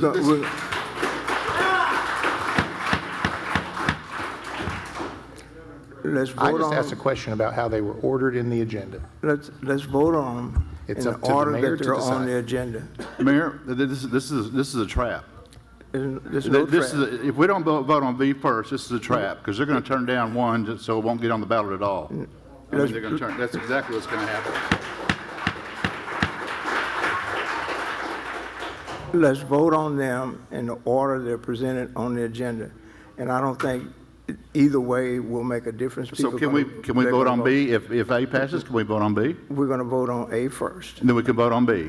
Then we're going to have a vote on B. But if A passes, then there's no vote on B, correct? If A passes, then the board would determine what passes and what does not pass. It's not an Can we make yeah. a motion to reorder them in No, chronological order? let's vote on A first. So Mayor, I do want to say something here. Whenever we've, in the past, have had an item with an A and a B, I don't. whoever made the motion, that's what we voted on first. And if that doesn't pass, Yeah, we can do the opposite. I don't recall that. Normally, we vote on them in the order that they're presented. So, Can we, point of inquiry? whereas, if there are any more outbursts like that, we will ask that they be dealt with. Come on, Okay. let's get to it. Really, let us get this worked out real quick. We're going to vote on item A. We're going to go by the agenda, where the agenda is set. Okay. We have a motion to adopt either 1A or 1B with suspension of the rules.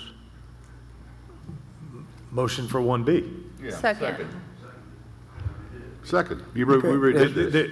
That's the way it's written, Yeah. either 1A or 1B. Mayor, in the past, we have been able to decide, pick which one, A Okay, or so we've B. got a motion and a second for B. Let's go. That's fine. Okay. Is that fine? Yeah. Okay. Okay. Okay. All right. Madam Clerk, read the ordinance. Ordinance for 1B is an ordinance presenting a petition to the mayor calling for a special election to consider a change to the form of government of the city of Fort Smith, and this is for November 3rd, 2026. Okay. Are there any discussions from the board? Director Neil Martin, and we'll come this way. So I think we need to make sure that we have this question answered in 26. It's obvious tonight that the citizens want this in 26, and I'll say this, and I talked to Shane yesterday, and I've chatted with Joey over the last couple days. You know, I specifically wanted to see the level of support for this. I didn't sign the petition. You guys all saw that. I didn't sign the petition because I wanted to see the level of support. I see the level of support. It's there. So, and I appreciate all you guys that have gone out and worked for this. To me, that it shows me something. A couple things to think about. We have an acting city administrator that is in limbo with this, along with all the staff, Maggie, all our department heads. They're in limbo about who their leader is. And if it goes into 2027, they're in limbo for another 18 months. We're in an active city administrator search. If we wait to 2027, that search will produce no fruit. Nobody will come. We got to answer the question. The citizens need to answer the question in 26. So whether it's change of form of government or stay form of government, we can move forward. We can move on in a direction. Like some people said tonight, doing it in 2026 prevents additional costs in 27. 27 is an off year. Mm-hmm. Something of this magnitude does not need to be in an off year. That's right.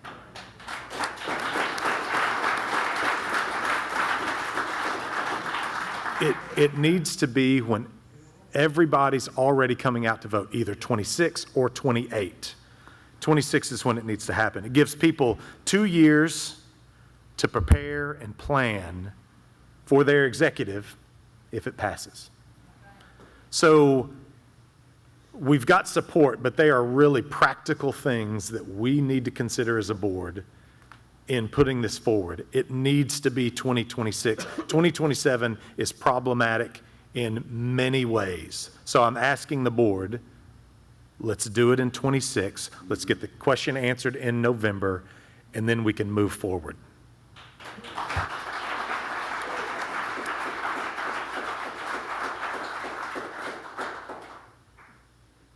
Director Christina Kasavage.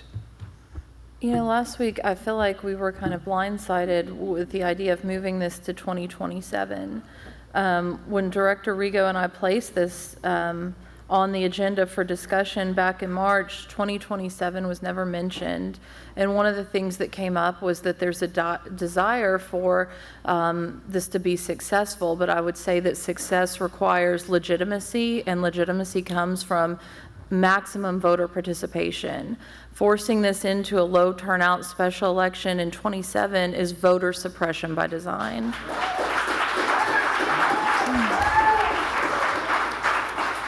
We should not be condescending to the voters by deciding how educated they are. That's not our job as a board. Our job is to send it to the ballot in a timely manner and let people decide how they want to be governed. I feel like this delay is designed to determine if there's a placeholder versus a qualified and competent mayor in office in 2027. I mean, you know what you can do in 5 months? I mean, I don't know what it is that you think people need to study. You can take a full college course on civics and learn about every form of government in 5 months.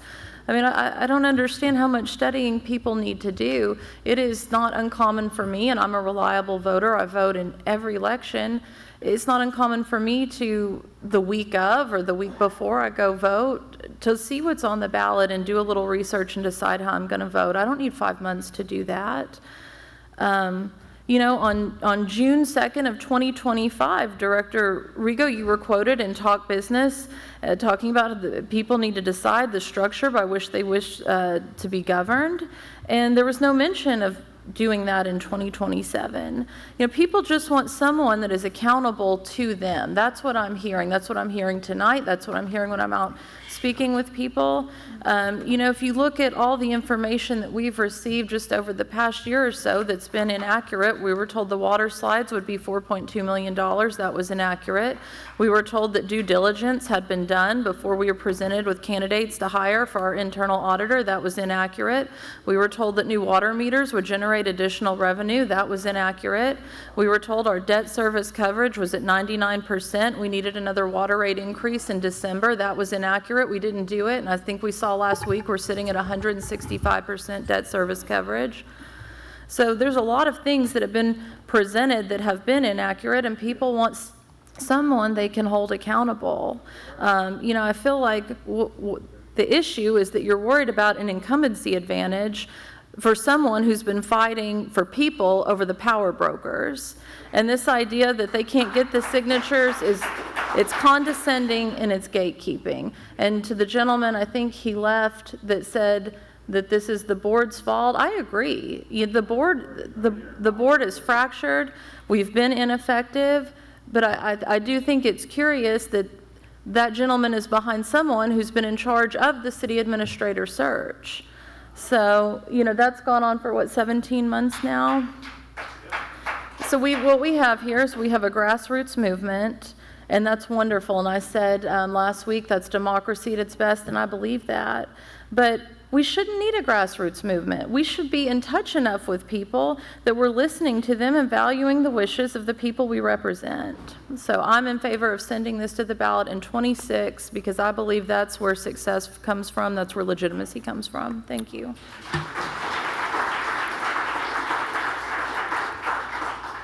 Director Rigo, Director Good, and then we'll go Director George Kasavage, and then Director Kemp. Thank you, Mayor. You know, we've all mentioned it, but, you know, my family as well has been praying for Officer Newman and his family, the folks, all the first responders who've been very helpful through across multiple jurisdictions. And thank you, Director Martin, for your powerful prayer to open the meeting, focusing on that. So, as I said last week, I want our form of government to change. I have a great deal of respect for the people working hard to collect signatures, and I respect the folks who've signed the petition and are passionate about this topic. The fact remains that the soonest we could elect people in the new form of government is November of 2028. I've heard from many constituents over the last few weeks, engaged, regular voters.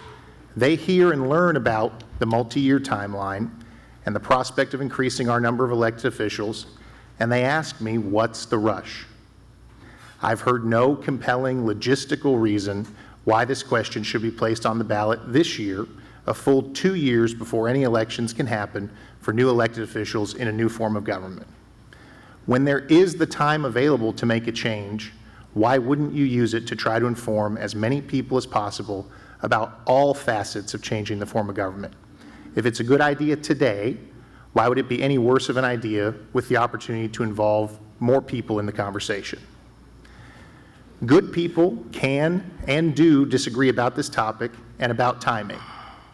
If we place the question on the 2027 ballot, we'll have a significant amount of time to bring more people into this conversation. Simply placing something on the ballot does not guarantee a successful outcome. And I believe that taking more of the time available to us and devoting it to building a strong consensus for success will lead to a winning vote.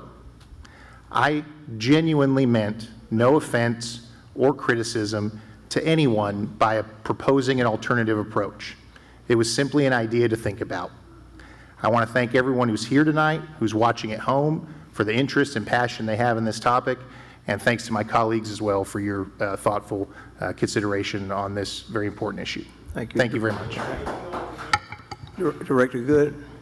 Thank you, Mayor. I've taken quite a bit of notes, and they're quite messy, so please bear with me. But first, I want to make a statement that I trust our city staff, and I trust the people in this community.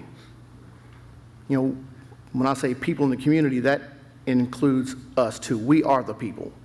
I've lived here all my life. I love Fort Smith just as much as you guys do.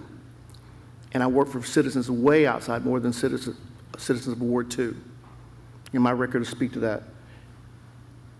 And I know my record is not even called for question at this moment, but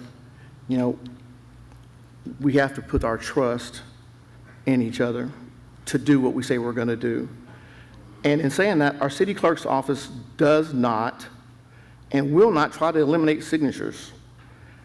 The petition verifying procedure is what we all go through to get on the board, is what we have to do. So the petitions need to be verified. This is going to be no different. And I assure you that the clerk's office will verify as many signatures as they possibly can. So I don't see any problem with that, where I'm hearing that people think that we're just going to try to mark people off the signature petitions just because we're trying to not verify enough signatures. Second, I was in a leadership Fort Smith class, and our quote for that year was one by Margaret Mead, and it says, "Never doubt that a small group of thoughtful, committed citizens can change the world. In fact, it's the only thing that ever has." And I absolutely agree with that. So I have all the respect in the world for those citizens that are going out with the petitions, whether you're signing or just collecting the signatures. And I'm all for everyone getting behind this petition. At not any time have I said that citizens weren't smart enough.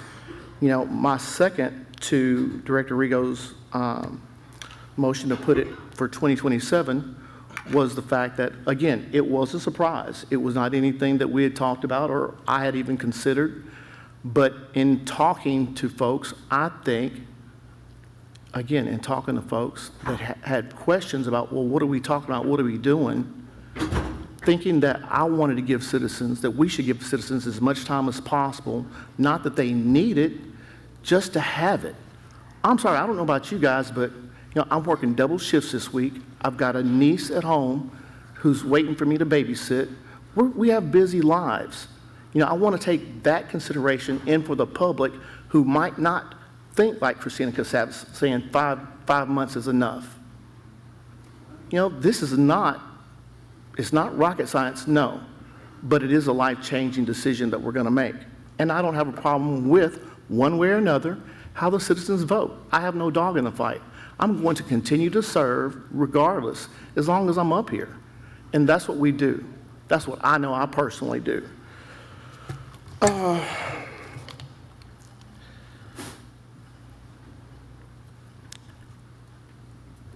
Okay, I said that.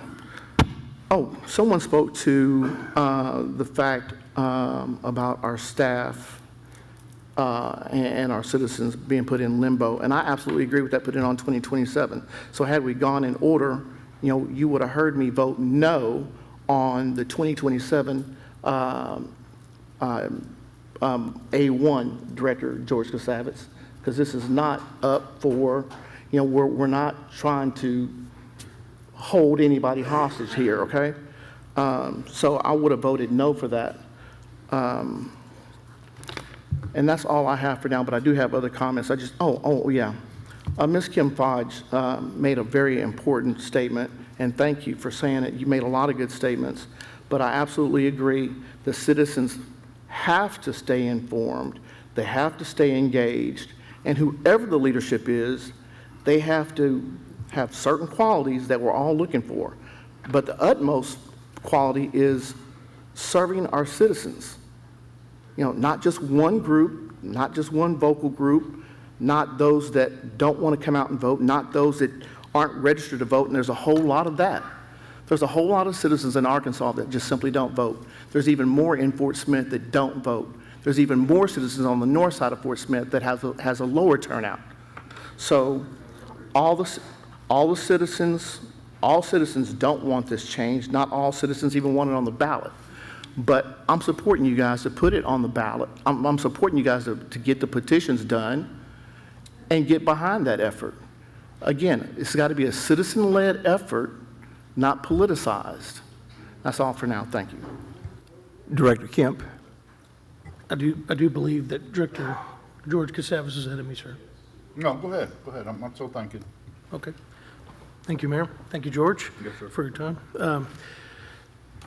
When I took office in January 25, I raised the question, is there any consideration or conversation around changing the form of government? And there was none. Then learning myself, coming alongside, attending Arkansas Municipal League conferences, getting more involved, getting closer to government, hearing our department heads talk about the work that they're doing, how they were doing the work, raising questions to Acting City Administrator Jeff Dingman. The reason I brought it up was not so much a critique at the time of those people, but rather we had just terminated Director Carl, Acting City Administrator, not acting, Administrator Carl Gefkin. That would have been a great time to figure out what we decided or would want to do. And then I listened to my colleagues, and what do? We focus on an internal auditor search. That took a while, as we've already talked about. And then from there, we did a local posting and put it on a few associations to look for an administrator, but I think that was more of a look for local. Is there local people that want to step into this role? And let's see who in a local mindset would do that. That was the premise behind that. And then when that did not bring forth that, we came back and said, now we want to do a national recruitment. And we identified one of the top recruitment firms in the nation to begin this work. And they've done their work. They've done what they've promised. We contracted $35,000 of city taxpayer money to begin a city administrator search across the nation. They have put together a promotional piece after listening to each of the board of directors that met with them one-on-one, where they were able to make their case about what they would like to be included. And then they've put together a timeline in keeping with our Director of Human Resources. And it's a timeline that moved fast by the end of July 31st. At the same time, we see a candidate for office partnering up and saying, hey, I'm willing to do this. And he's done a good job of doing it. The effort is there. It's a valid effort. It's a great effort, actually. It's more than a valid effort. They already have over the 2,000 signatures. As they talk about, they're going to get it done. For me, this is a principled decision. We are government servants. We were elected in this current form of government to hire a city administrator. And so therefore, for me, that is the task at hand. And why would we interrupt that task by taking away a group of people that have worked hard to put it on the ballot the way they want to put it on the ballot, how they want to put it on the ballot, pursuing their rights to exercise that and go forth? Why did we wait so long for that effort to start? I don't know. Those are a lot of questions. Why did we not entertain and roll out more discussion if this is such a robust topic that we're now getting into? Why did we not invite in the Arkansas Municipal League? Why did a resident have to do that? Why did we not have honest dialogue looking at things and not pulling on things that are not true? I mean, when I watch someone try to pitch this, we need to pitch it with reason and understanding and data and facts. And for me, I haven't seen the compelling case of why the board could do this. Now, if it would have been that they had turned this in and they had 3,200 signatures and 2,000 of them were thrown out and it was egregious and it was wrong, then by all means, let's have this conversation as a board of directors.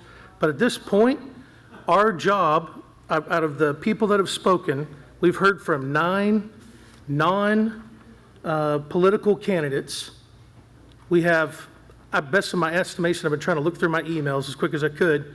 Approximately, I've had 5 emails about this topic. And we have a city of 90,000 plus people in a metro area much larger than that are counting on utilities. We talk about people needing water. And then, to me, to critique or look at a colleague, such as Director Rigo, who has already said he's openly for it, and then just to watch him be benign tonight when he's been an advocate for it, shows me that this effort's maybe not as united or as informed as it should be, because why would we make enemies out of someone who really says they want to do it? But instead, I've watched and I've taken copious notes sitting here, and it's not compelling why it is our job to take this away from the efforts that they have put forth. Our job, by many who have not spoken to us in silence as agreement, that we would hire a city administrator and use this form of government at its optimal strength. And then if it gets to the ballot, as I suspect it will, then the people can make that decision then too. But they've made their decision to put us in office. They've asked us to do this. I've already raised the question. When the question was not discussed at that time, we moved into action. That's what we have done. Thank you, Mayor. Thank you. Director George Casavas. Cody, I ask a question. If item B fails, then we're going to vote on item A, correct? If there's a motion and a second, yes. After item B, if it fails. Well, the item B is on the floor, correct? Right, item B is on the floor. Yeah, if it gets turned down, then we vote on item A. If there's a motion and a second. If there's a motion, it's okay. Yes. If item A gets turned down, then what? We moved to item 2. What? We moved to item 2 on the agenda. I can't understand you. We moved to item 2 on the agenda. If item A, if A and B both. No, you know what I'm saying. If both of them get turned down, then there's nothing. Everything's null and void as far as. No. Well, if I may not be understanding you. If the board doesn't approve either option on number 1, then that means the board has not adopted an ordinance to present a petition to the mayor. And so, yes, that's correct. The board has not done that tonight. And this board could do it another night. And so that would conclude the discussion on that item tonight, yes. Okay, so the only thing we have left is a petition to get it on the ballot. The only thing, you're talking about the citizens' effort to get it on the ballot. Yes, I mean, I'm not doing it, That's certainly still valid, absolutely. That's still valid. That's still valid. That's still valid. If the board doesn't adopt something on item 1, the citizens still have, in fact, it's better than that. If the board approves item A, which puts it on November 2027, that doesn't foreclose the citizen effort to put it on 2026. That doesn't supersede their petition to put it on 2026. That's correct. the citizens could still do that. And if they do that process and it gets on the ballot in 2026, there would be no election in 2027 then. Okay, so there's no midterm election in 2027. There's no general election in 2027. It'd be a special election, correct? It would be a special election on the second Tuesday in November pursuant to that statute that we've cited in the materials. Yeah, and you know special elections are very low voter turnout. Right. Which, I mean, it's just been like that forever. But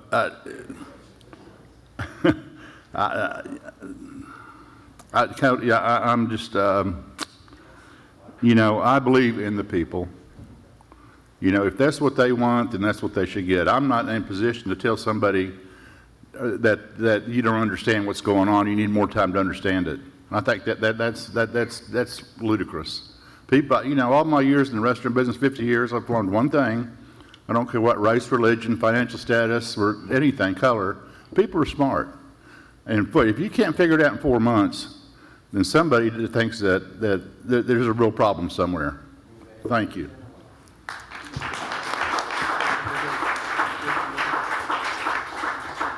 I'm done. Director Christina Savage, you were next in the queue. Arkansas law allows for this. There are two ways to get it onto the ballot, through petition or through board action. All we are doing is exercising our statutory power to send it to the ballot and let voters decide. And I think it's also worth noting, if it did have to be a special election, it could have been March. It doesn't have to be November of 27. Because I asked, there's no election scheduled for 27, none. If you're going to do a special election, it could have gone on in March. But this is an effort to kill the momentum that's building. And, you know, I would ask, Director Rigo, you've been talking about this since at least June 2nd of 2025, so nearly a year now. If you were worried about education and you have an interest in this being successful, why didn't you start educating people at that point in time?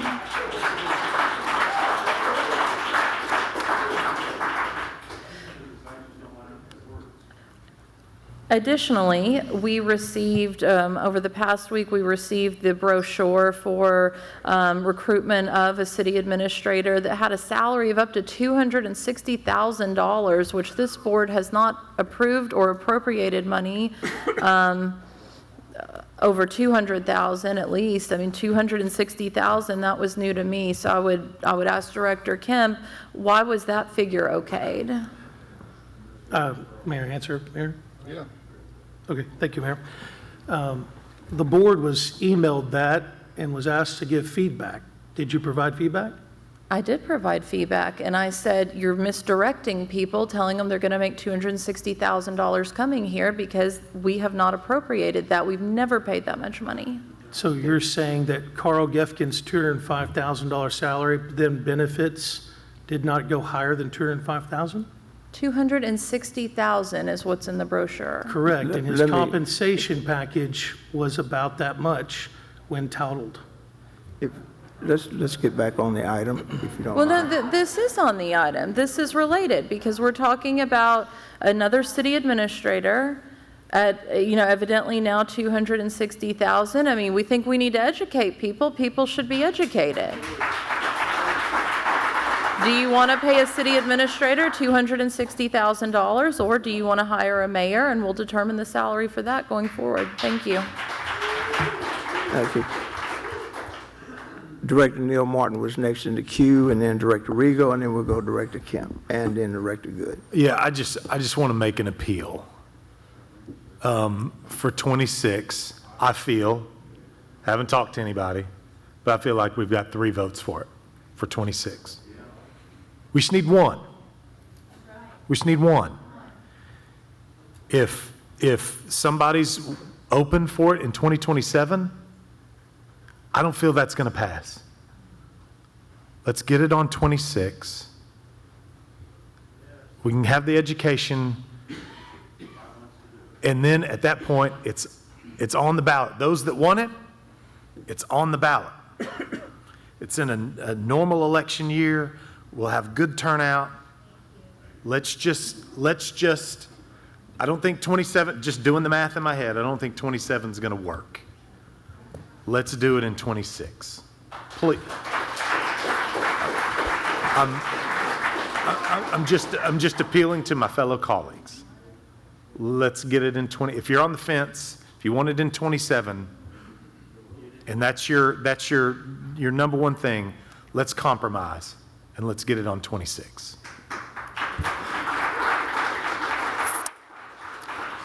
Director Rigo? No, thank you, Mayor. Okay. Director Good? Thank you, Mayor.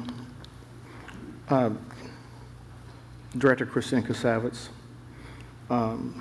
your statement that this was an effort to sabotage the petition effort. My second to even suggest putting it on for 2027 was an opportunity for us to discuss it, which we're doing right now.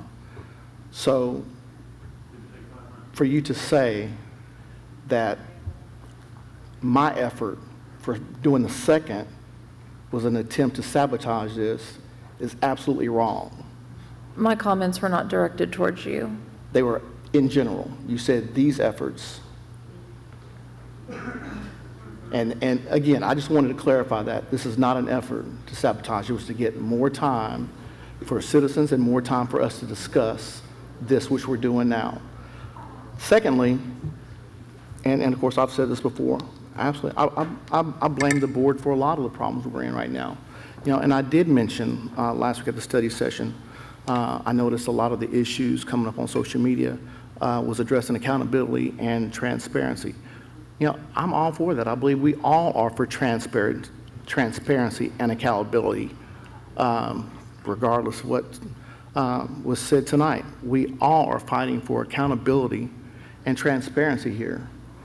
But when you have a fractured board like we have tonight, it makes that very hard to do. And by action seen tonight, it's obvious. The attacks, I mean, it's ridiculous. I mean, we can't even have decorum amongst ourselves without the pettiness. And we want the citizens to do better. Thank you. Director Rigo?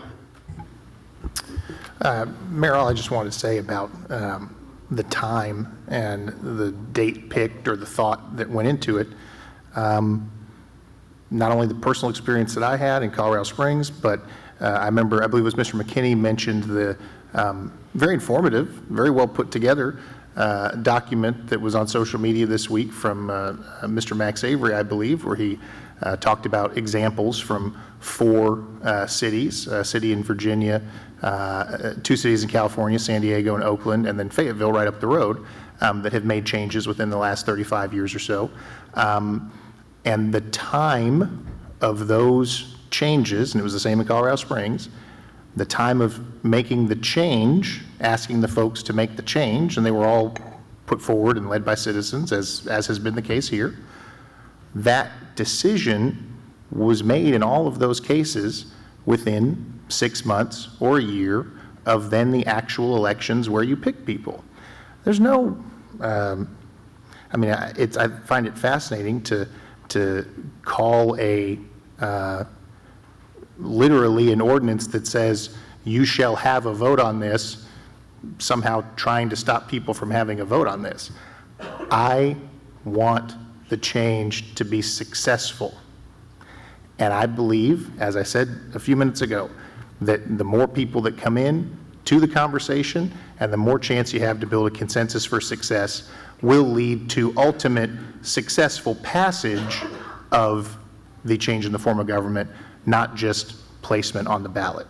That's all. I mean, I know there are people up here who don't believe me. I know there are people out there that don't believe me. That's okay, because I look in the mirror and I look in my heart and I know that what I spoke to you in the last 2 minutes is 100% true. Thank you. Director Kemp, and then Director Christina Casavas. Thank you. Thank you, Mayor. Just a point of clarity, really, the board will have the opportunity to set the salary. A range is a range. The board should, if it does hire a city administrator, whatever the search ends up looking like, needs to match competitive environments within our culture. And so that was the aim and the focus of the firm. And I do want to be careful that this is one more point of why, what I see in these conversations, changing the form of government won't save money.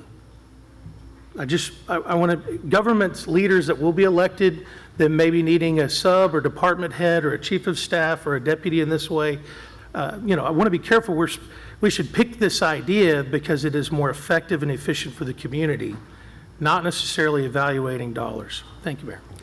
Thank you, Director Christina Savage. So the brochure says salary range, $260,000. That's not total compensation. That's not benefits included. That's salary range. I just wanted to make that clarification because you're talking about benefits and total compensation. So this would be $260,000 plus benefits for the city administrator that you're pushing so hard for. And Director Rigo, you said you want more people to come into the conversation, and I think that's great, but we also want more people to come into the voting booth, and I think we're going to see that in 2026 versus 2027. That's my belief, that in a midterm election, we are going to see higher voter turnout than a special election. Thank you. Any other comments from the board? Director Settle. Thank you, Mayor. Thank you, public, for being here. To Chief Baker, sorry for, Officer Newman, it's a shame what happened. And our prayers, our family prayers here. My wife has come. She rarely comes. For over the 20 years I've been a board member, she's come maybe 3 times. Where's she back there? She's back in the back. So I got a couple questions for Colby. So I'm really going to go to some things. So after last Thursday, I reached out to people throughout the state. Last Thursday, John came to here and had a forum. I listened to it. I appreciate John coming here. I talked to John afterwards. It was good. Felt it was good that people showed up and asked questions. He felt very good. So I had a question that somebody asked me about the new form of government if it happened. So I'm going to ask that question first. Then I'm going to ask the timing on the constitutional officer. So I'll give you an example. Let's just say, for example, my wife decided to run for mayor and was a mayor. Could she be mayor and I be a council member on the new form of government? I don't know without looking. Okay. If we could find out, it'd be interesting to know that. My other question is... But you were talking about the new form. Okay. I think, yeah, the new form. If you can find that, it'd be appreciated. So when I talk to people throughout the state, I was trying to ask them, does this timeline make sense? And I couldn't get it right. I couldn't get an answer. Some people thought we needed this 6 months prior to the election, which would have been May 2nd or May 3rd. Some said 100 days or 70 days with the 30 days. So my question is, last week I rewatched what you said, and you used the word "our opinion" many times. Did you ever vet the timing you told us to the Arkansas Secretary of State or the Attorney General? No. Shouldn't we know that first? Because what happens if the timing you say is different than what they think? Because we're all assuming that it's 26 to 28. But I had people tell me they didn't know either.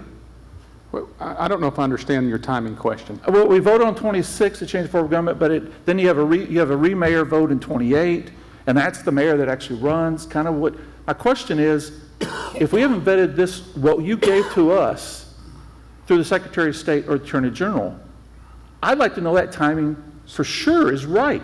So your timing question is the elections under the mayor council form of government in 28.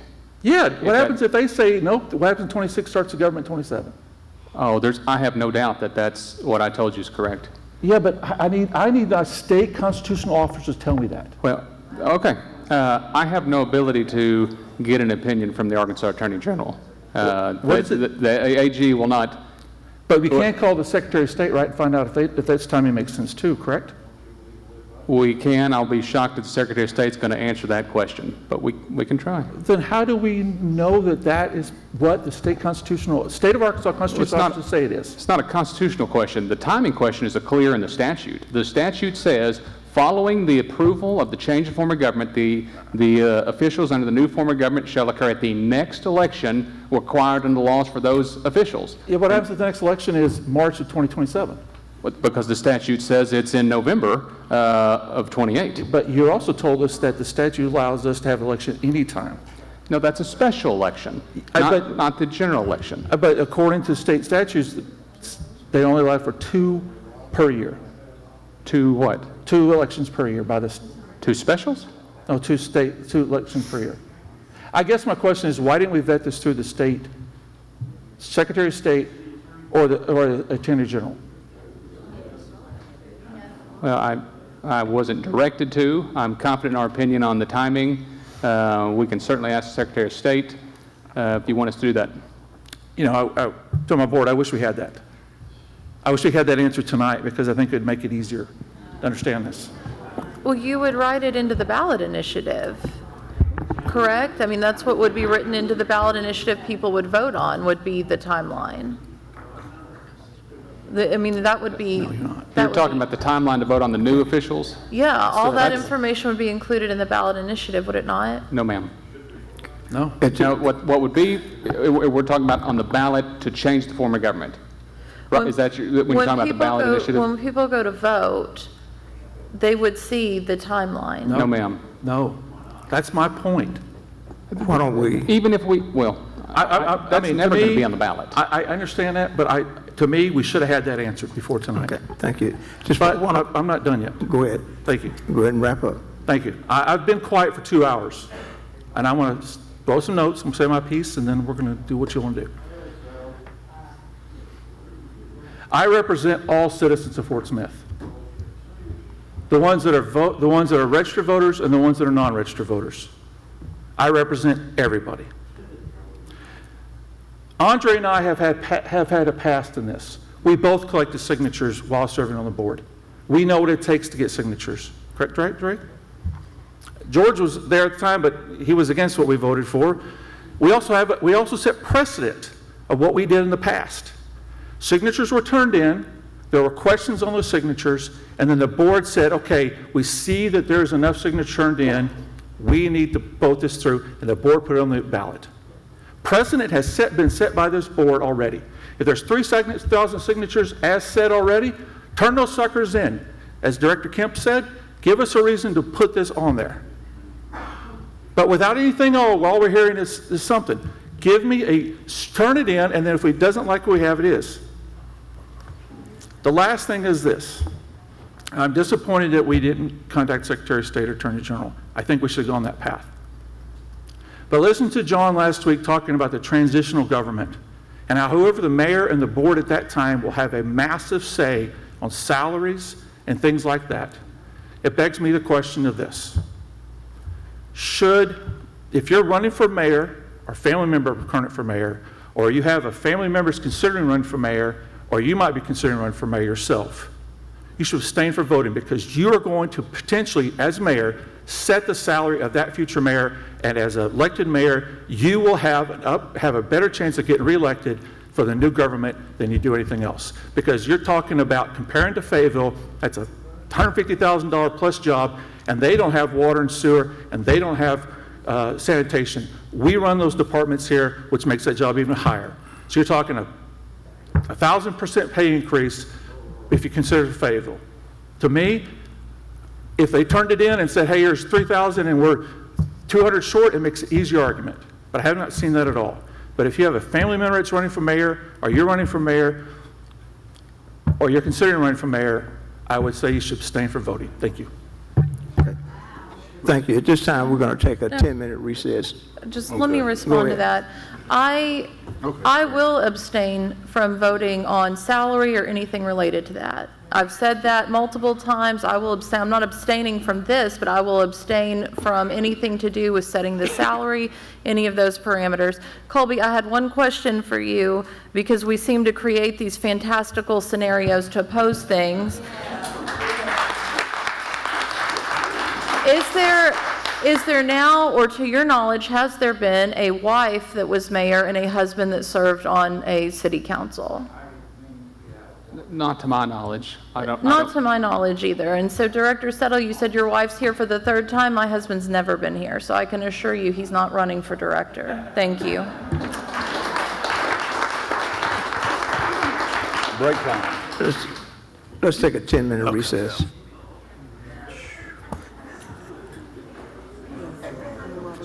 Yes. We're going to reconvene. Thank you.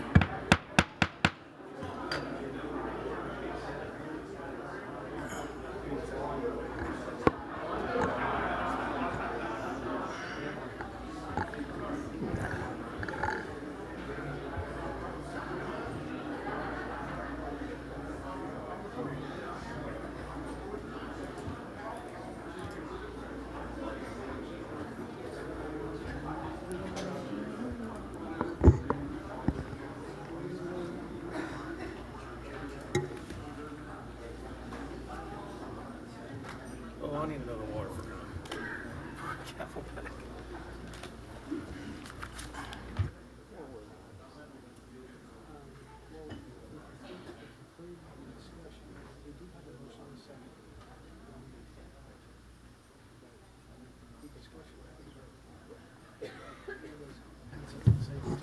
Yeah, I know. Director Neil Martin, did you? Yeah, can we call the question on 1B? I would like to call the question on 1B. I will second that. Okay. Mayor, that requires a vote on calling the question. Okay, and we will do that, Madam Clerk.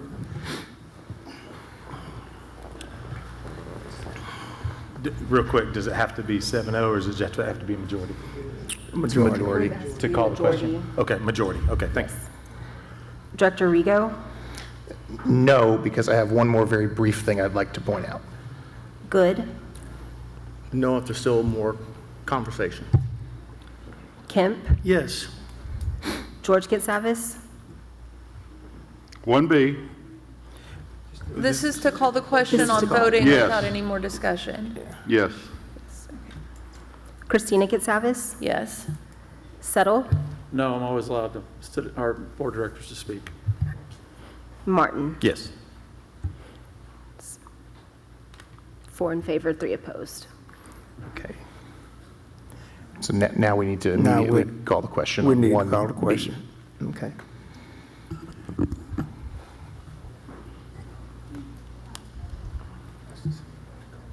Yeah, right, Madam Clerk, call the roll on item, we're voting on item B. Yeah, 1B. Director Good? No. Dang it. Kemp? No. George Kitsavis? Yes. Christina Kitsavis? Yes. Settle? Abstain. Martin? Yes. Rigo? No.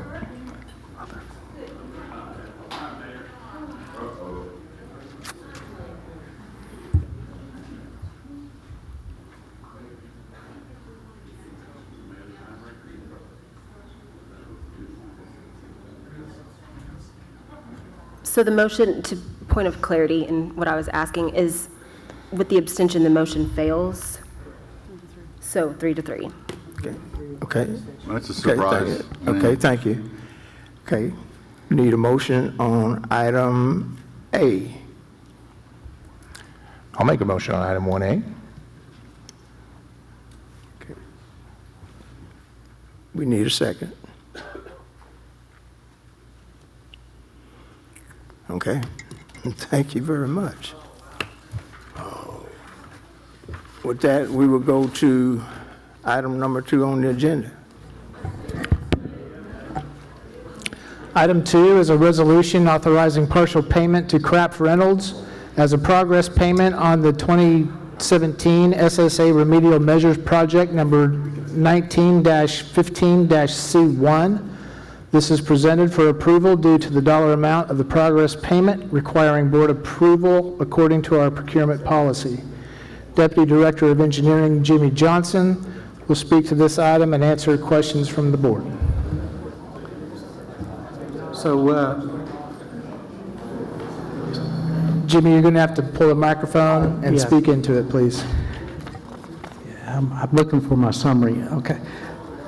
So this, the overall project was for a little over $9 million.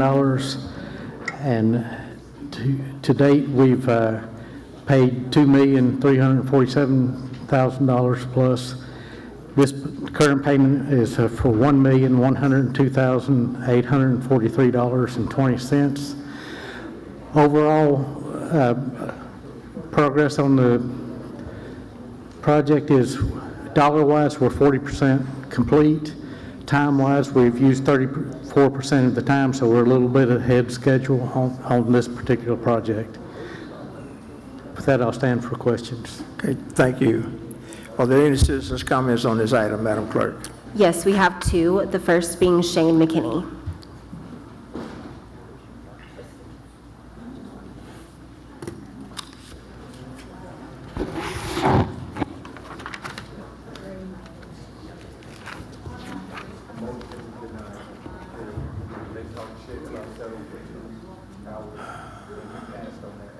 Cool abstention settled, but I'm pretty sure the voters are going to know where that landed.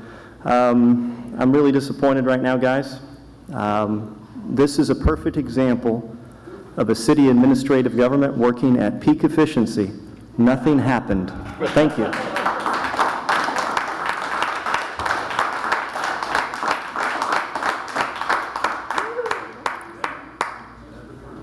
Next for item 2 is Joey McCutcheon. I just want to say this is another consent decree item.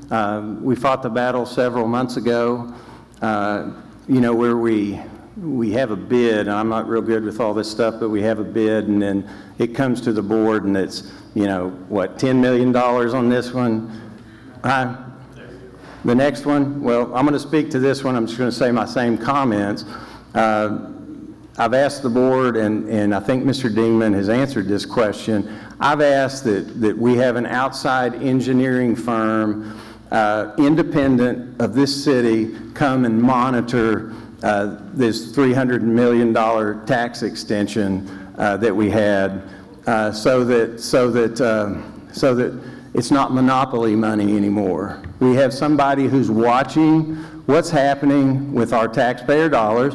We have somebody with knowledge outside of this city directing the projects, telling us, advising us, counseling us what's best first, what's best second, what's complying with the consent decree. And that's important. It's important that we have an outside set of eyes, and it's important that before we vote on a bunch of other projects that we do this now. This was another thing that we've just put off and put off. I talked about it when we were campaigning, when we were in the campaign, when we were fighting the battle of should you vote for it, should you not vote for it, why should you not? There was a talking point that we brought up, that you need to have somebody who's got an outside set of eyes, because we know that money's being squandered in this city. And we can talk about numerous instances. So where are we on that process now? Because it needs to be done before we continue to play like we've got a bunch of monopoly money. If I might respond to that, the program manager request for qualifications process is underway. The request for qualifications are due tomorrow, May the 20th. And so pending receipt of those, we'll call through we made a directed effort to attract national firms to submit qualifications. I haven't seen who's submitted yet. So tomorrow we'll know that, and then we'll know what our pool is to select from, and we'll go through our qualifications review and whittle those down and have probably a number of them, at least one or two, make direct presentations to staff for us to make a recommendation to the board to do program management for our consent decree projects. The other thing I might spend, it's more related to items 3 and 4, but with the bonds that we have issued, that we issued in October, we do have spend down requirements in terms of being able to spend a percentage of those dollars within a specified time frame. And so we are mindful of that as well in terms of how we need to bring these projects to the board for getting them underway. Okay, and for transparency, I'd like to say thank you, Mr. Dingman. You did call me the other night. We had this conversation, and I appreciate your explanation tonight. Thank you. Okay. Madam Clerk, was there anyone else? That concludes citizens' comments on item 2. Okay, thank you. We need a motion to adopt the resolution. So moved. Second. Thank you. Any comments from the board? Okay, seeing none, please call the roll. Director Kemp? Yes. George Kitsavis? Yes. Christina Kitsavis? Yes. Settle? Yes. Martin? Yes. Rigo? Yes. Good. Yes. Passes 7 in favor, 0 opposed. Okay, item 3. Items 3 and 4 are related to consent decree remedial measures project number 17-13-C1. The proximity map is on page 21 of tonight's agenda packet. Item 3 is a resolution approving a construction contract with Inliner Solutions, LLC, in the amount of $6,857,019.47 for the repair and replacement of 15,000 linear feet of 8-inch and 12-inch diameter sewer lines and approximately 100 manholes over a period of 450 days. Item 4 is a resolution approving a contract with Hawkins Weir Engineers for construction observation on this project in the amount of $585,600. This project will be paid from the 2025 sales and use tax bonds for consent decree and wastewater projects. Mr. Johnson will further introduce these items and stand for questions. Okay, thank you. Board, do you want to bash these items as Yes, Jimmy gets ready yes. to? Yes. Yes. Okay, thank you. Go ahead, Jimmy. So the only thing I would like to point out is of the 5 bids that we received on this, 3 of them were the original bidders, and 2 of the bidders were come down on their price significantly amount. The successful bidder come down 40%, whereas the second lowest bid on the original contract come down approximately 25% on their base bid. Okay, thank you. I'm gonna walk 12 miles a day now, thank you. You're welcome. Okay, you're welcome. Okay, any citizen comments on either 3 or 4? We just have Larry Yancey here to answer questions. Okay, thank you.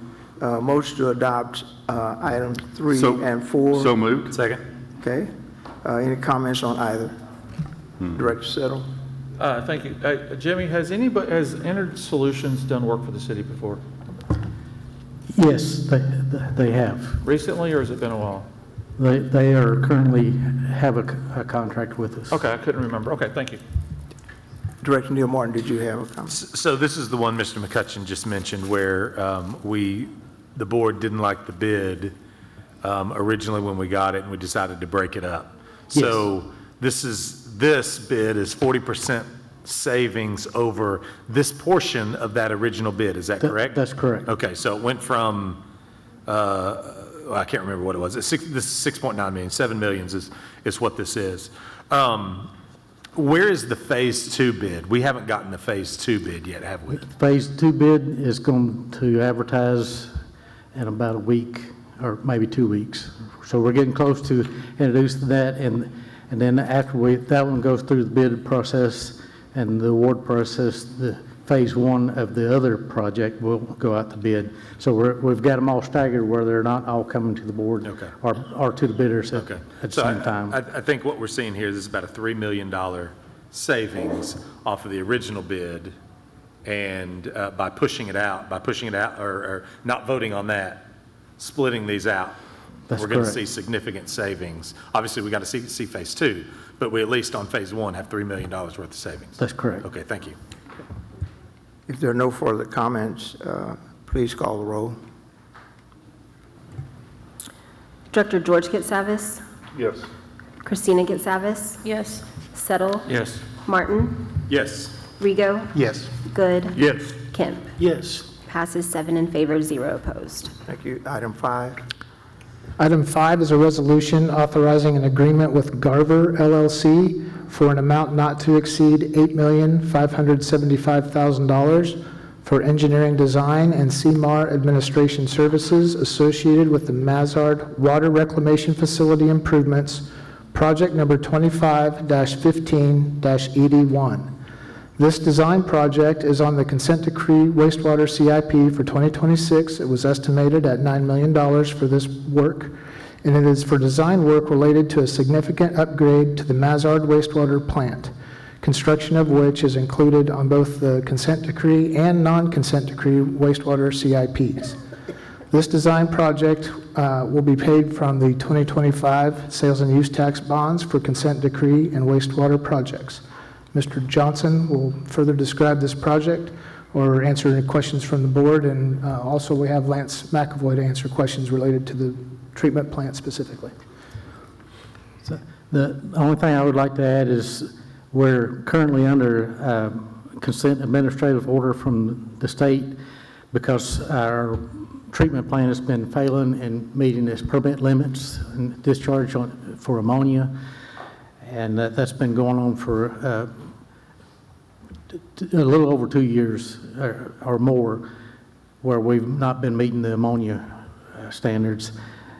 And if that, I'll answer any questions. Okay, thank you. Are there any citizens' comments, Madam Clerk? Yes, we have Jerry Martin here to answer questions. Okay, thanks, Jerry, for being here. Motion to adopt a resolution. So moved. Second. Thank you. Any comments from the board? Mayor, please get one. I got one. Director Kemp, and then Director Settle, and then Director Neil Martin. Thank you, Mayor. I've had a couple firms reach out to me, different firms. Just to Mr. McCutcheon's comments, I agree. And this may be one particular case that I think we need to look at tabling. The reason being is what has been brought forward to me was that we're requesting a lump sum fee, whereas all the other engineering agreements for the city of Fort Smith were on an hourly charge. And the question really is that they question how Garver will commit adequate resources to the city of Fort Smith to be able to bill $714.5 thousand a month for the 12-month contract. There was not a detailed page that allowed the other firms to see what this firm is billing. And then the comment also was from different firms that agreed, in local engineers, that the timeline that they turned this around for the city of Fort Smith to offer up such a large number, it seems as if they're throwing out just a percentage of the project and seeing if we're going to bite on it. I personally would like to see it tabled. I can direct those firms to staff to talk with you all, but I personally would love to get answers to the questions that I've been asked by them. And I could also fully disclose that I don't fully understand all those questions. Although other than I understand that's a lot of billable hours, and I'm struggling to figure out if they have that much staff they're really going to allocate to this project to be able to bill us a lump sum. So I personally would like to see this tabled and that we get some answers. So I don't know if Jerry wants to come up and address the billable hours, but I know they're a large firm and they are geared up to do it. And it's not that it's been a very short term. You know, they've had a long time to look at this. They actually did our initial study. Was it been 4 years ago? Come on. Yes.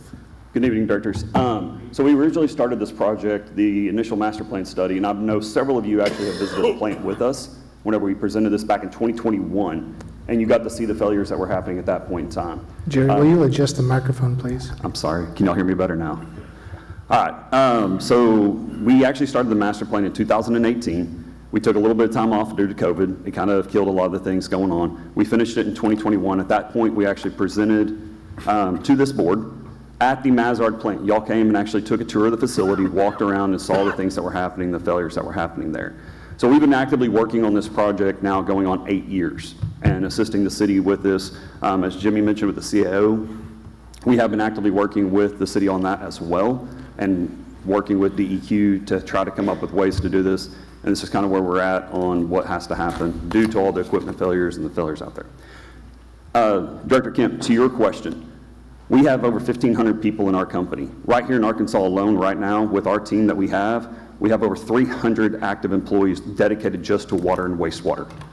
And majority of those are just right here in this region, right up the road. So we do have all the resources committed to it. We understand this is a very complex timeline on this project. You have a very short timeline. Because of the CAO, which is set, we have until the end of 2028 at the current CAO to get this project done. We are throwing every resource that we can at it. We've got a team already identified. We have a teaming partner that's bringing additional resources on as well to be able to help us execute this project. Again, we've got a very tight timeline on this one. I understand your concerns with that, but I am committing that we have everything that we need to do to get this project done for you. I appreciate your comments, and I thank you, and it has nothing directed towards the fidelity of the process as much as it is for me to understand it. And wondering why we couldn't take this to a study session so that we can have this broken out for us, especially when we see that typically, and Jimmy, maybe you can speak to this, why did we not include why did we do a lump sum fee and not hourly, just an hourly rate? So with this, the way we've got it laid out, there will be no addendums to this process. And it's a not to exceed, if they get into the design and there's a component that they find that they have to assign less hours to, then they're not going to bill us just a full $8 million, $8.75 million just to build the money, the dollar amount. So they're going to use what is needed to get the design in on time and not have recourse for asking for more money. Okay, thank you. And Director Kemp on that real quick. This is a fixed fee contract. So although we call it a lump sum, it is a fixed fee. That is the fee that we are presenting to you. We're not going to go over that fee. There is no additional for the design phase of this project. There is a second phase that comes up on this, which will be the CMAR phase itself. That's going to have like the construction services, and that'll be the contractor, and that'll be the actual construction phase that whenever this comes into it. To your point about the cost and everything, right now we're estimating this being about $130 to $135 million project. Our fee right now on that, just around that, is right around a 6 to just under 6.5, which if you look at USDA, ANRC, ACEC, ASCE, I know there's a lot of acronyms there, but those are all the national organizations that track engineering fees and related to project cost. We're actually under on that as well. And so I understand your concern on that, but again, this is going to be a fixed fee. You're not going to see another amendment come up here for another design part of this contract. We know what the contract is. We understand what the scope has to be for this. Again, we've been tracking it for 8 years. We originally started looking at the numbers to the quick turnaround that you mentioned. We've been working on these numbers and developing these fees for close to 6 months. So as soon as we were seeing that this was going to start happening again and that we were moving forward, we were already starting to work on that process. So that's why we were able to turn it around in 2 weeks, and that's why we've been able to commit that we can get this project done by 2028. So if there's potential savings, will you all render back the savings, or is this a billing a lump sum, you will be building this fee? So we developed the fee based on hourly estimates, and we actually cut our fee because by going to the lump sum part of it. We've already cut our fee down because of the billing stuff. That was one of the things with it. On the back end of it, just the efficiency of administrative staff and billing staff and all those people working on it as well.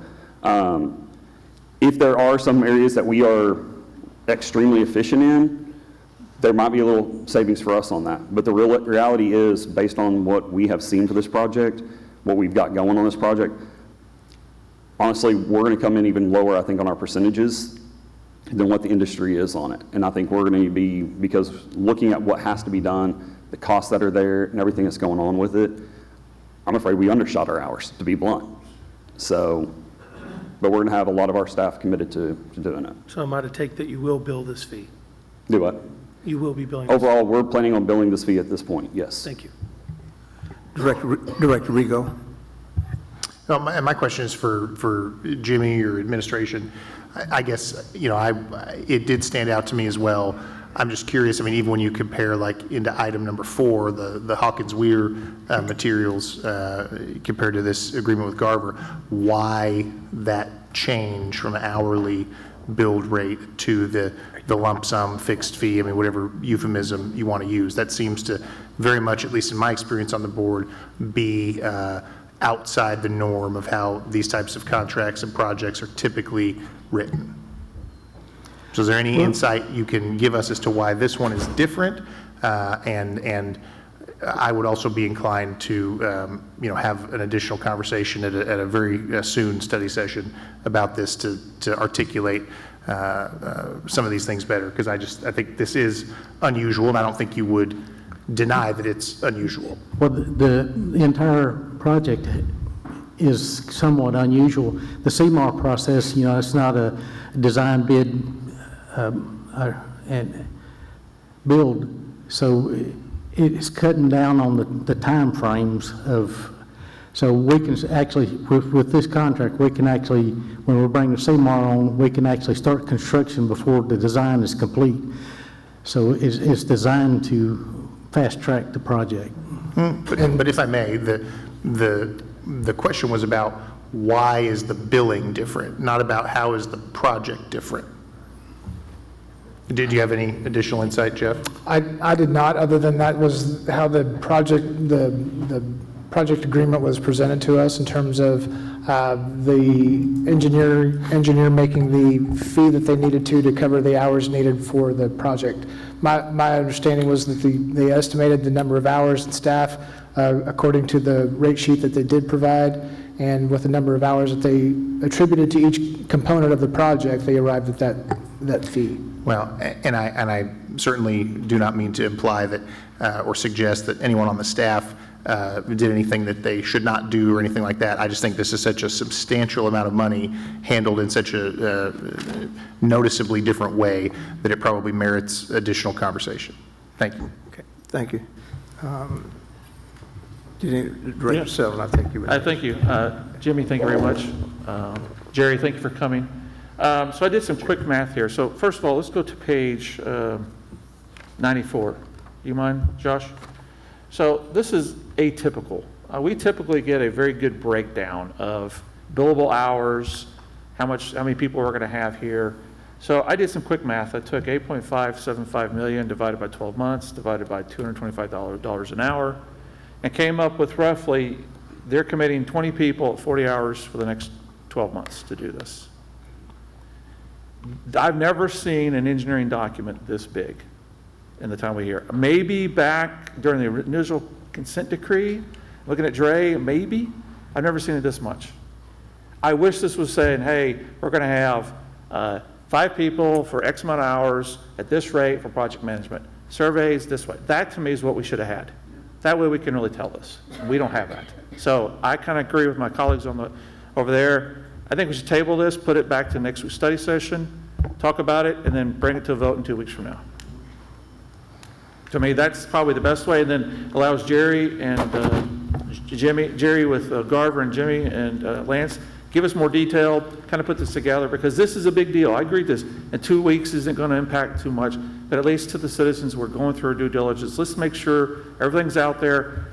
20 people at 40 hours at 225 seems like a lot of people. And then is there another piece of this? I heard something about, well, they got the construction side. Does this include construction or not construction?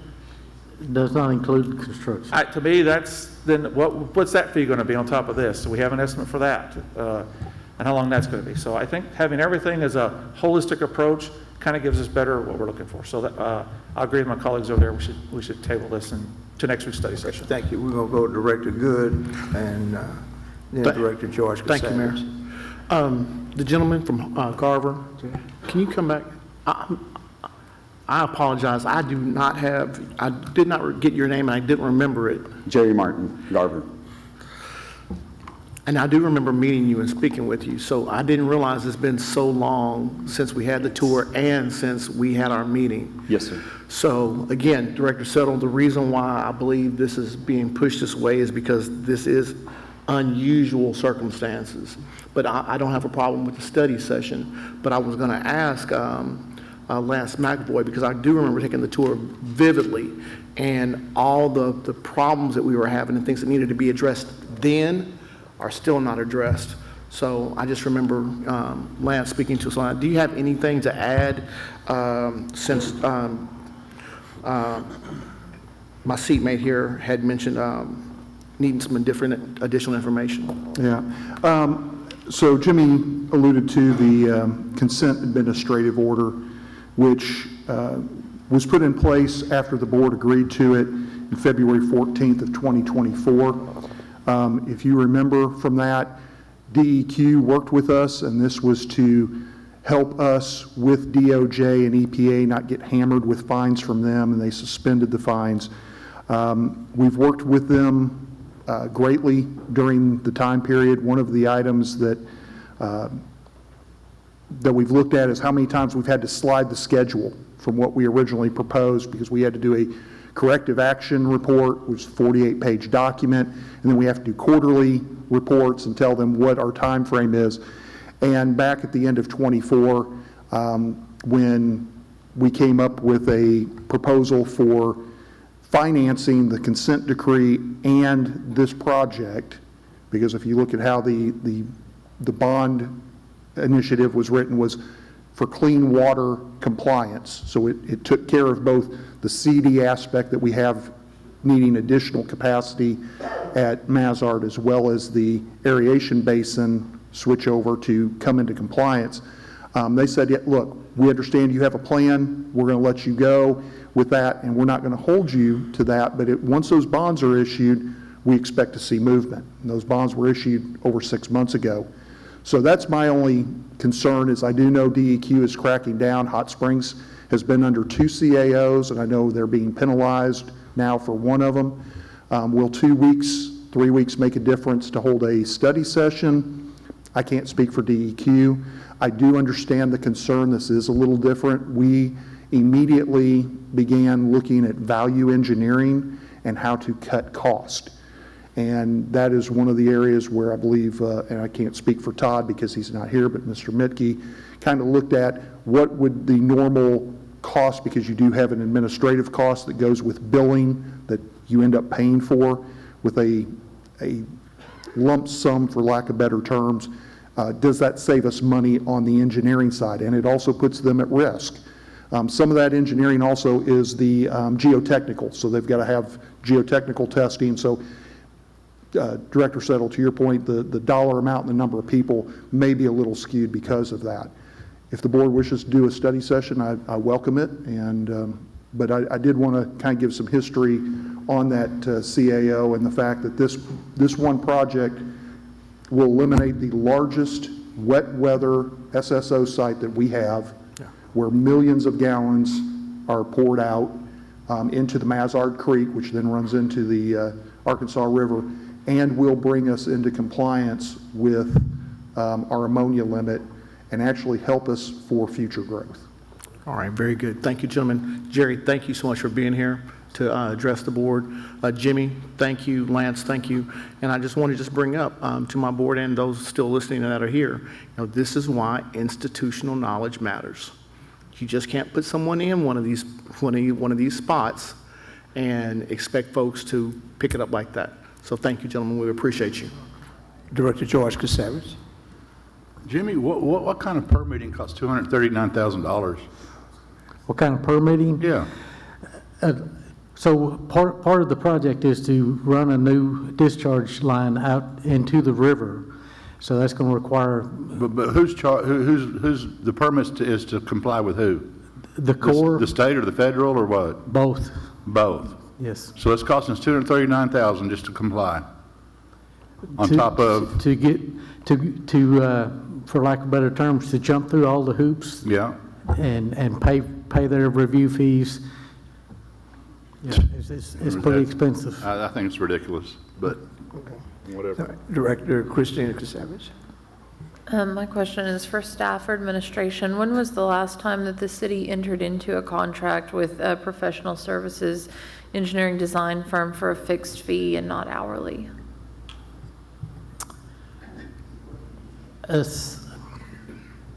I can't recall one in the recent history. But okay, thank you. Okay. Any other questions from the board? Mayor, I make a motion that we table item 5 to the next week's study session. I'll second. Okay, thank you. Madam Clerk, would you call the roll? Director Christina Casavas, Yes. Settle, Yes. Martin, Yes. Rigo, Yes. Good, Yes. Kemp, Yes. George Casavas. Yes. Item is tabled, 7 in favor, 0 opposed. This time we'll go to item 6, which is the consent agenda. Mr. Damon, you're recognized. Thank you, Mayor. There are 8 items on tonight's consent agenda.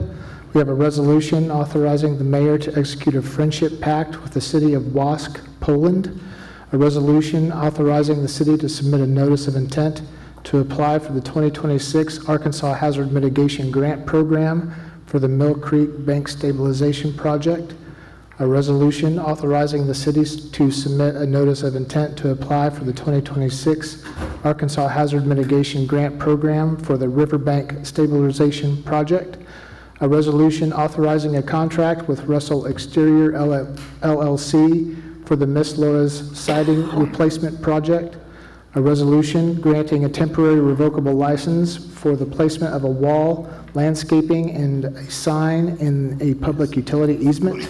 We have a resolution accepting the revised bid for the purchase of a sewer camera truck for Public Works, a resolution authorizing application to the fiscal year 26 Safe Streets and Roads for All grant program for the benefit of the River Valley Communications Center 911 facility, and a resolution authorizing application to the fiscal year 2025 Rural Law Enforcement Violent Crime Reduction Initiative Grant Program for the benefit of the Public Safety Communications Department. Okay, thank you very much. Yeah, see. Madam Clerk, are there any citizens' comments on any of these items? Yes, we have one for item 6C, two for D, and then one for E to answer questions. So the first on item C is Joey McCutcheon. Okay.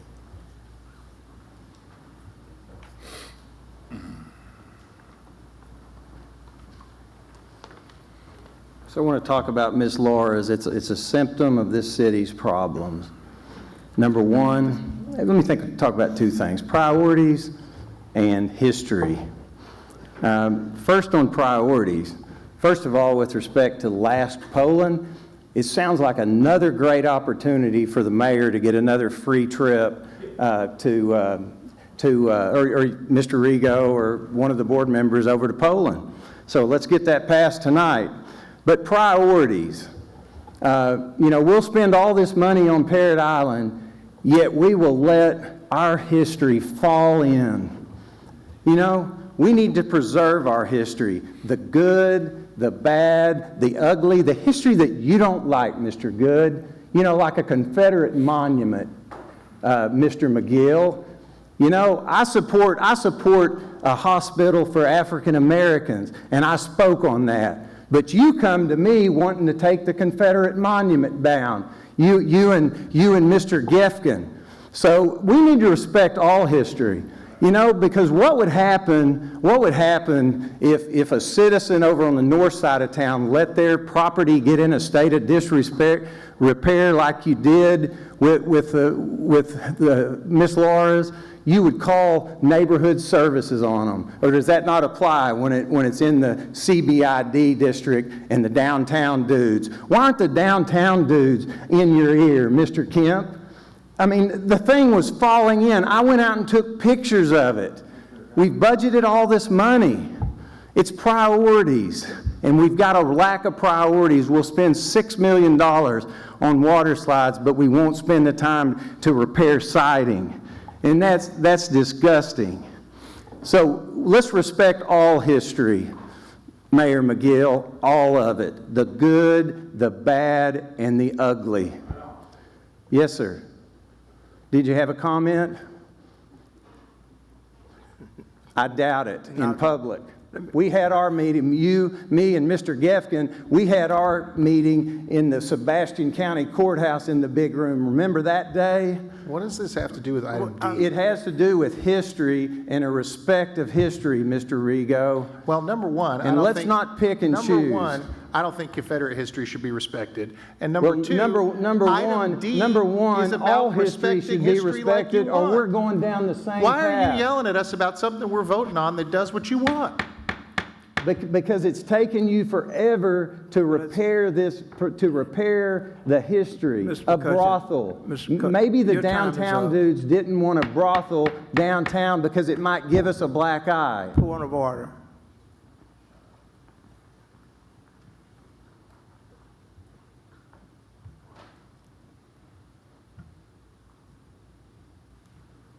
On item 6D, we have Shane McKinney.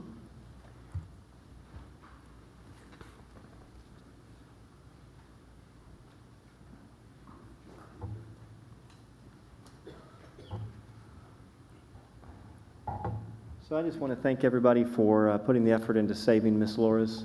I think it is an incredible part of our community, and one of the first things I spoke to you guys about back in December was the siding, the disrepair. There's other things that are needed, but I just wanted to reiterate, more than almost anything else that people, when they're staying in my places, say about Fort Smith is they like Miss Laura's. Like, it's incredible the value we get for that compared to, I don't know how many, $30 million for the Marshall's Museum, $50 million. People prefer that little Miss Laura's. The value for our visitors, I think there is absolutely top-notch.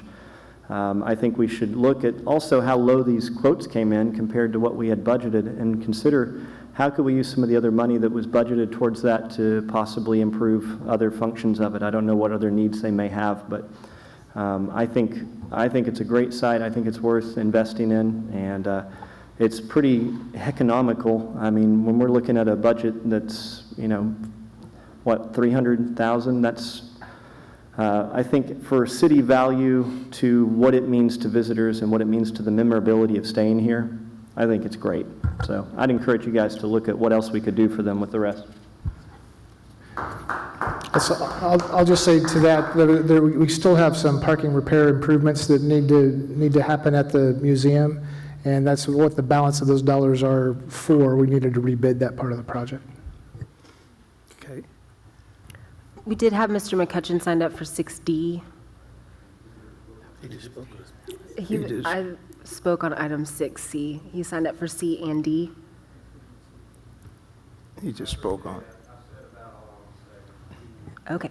And then on item 6E, we have Samuel Seeger to answer questions. Okay, thank you. Was there any other, okay, thank you. This time we entertain a motion to adopt a consent agenda. So moved. Thank you. Okay.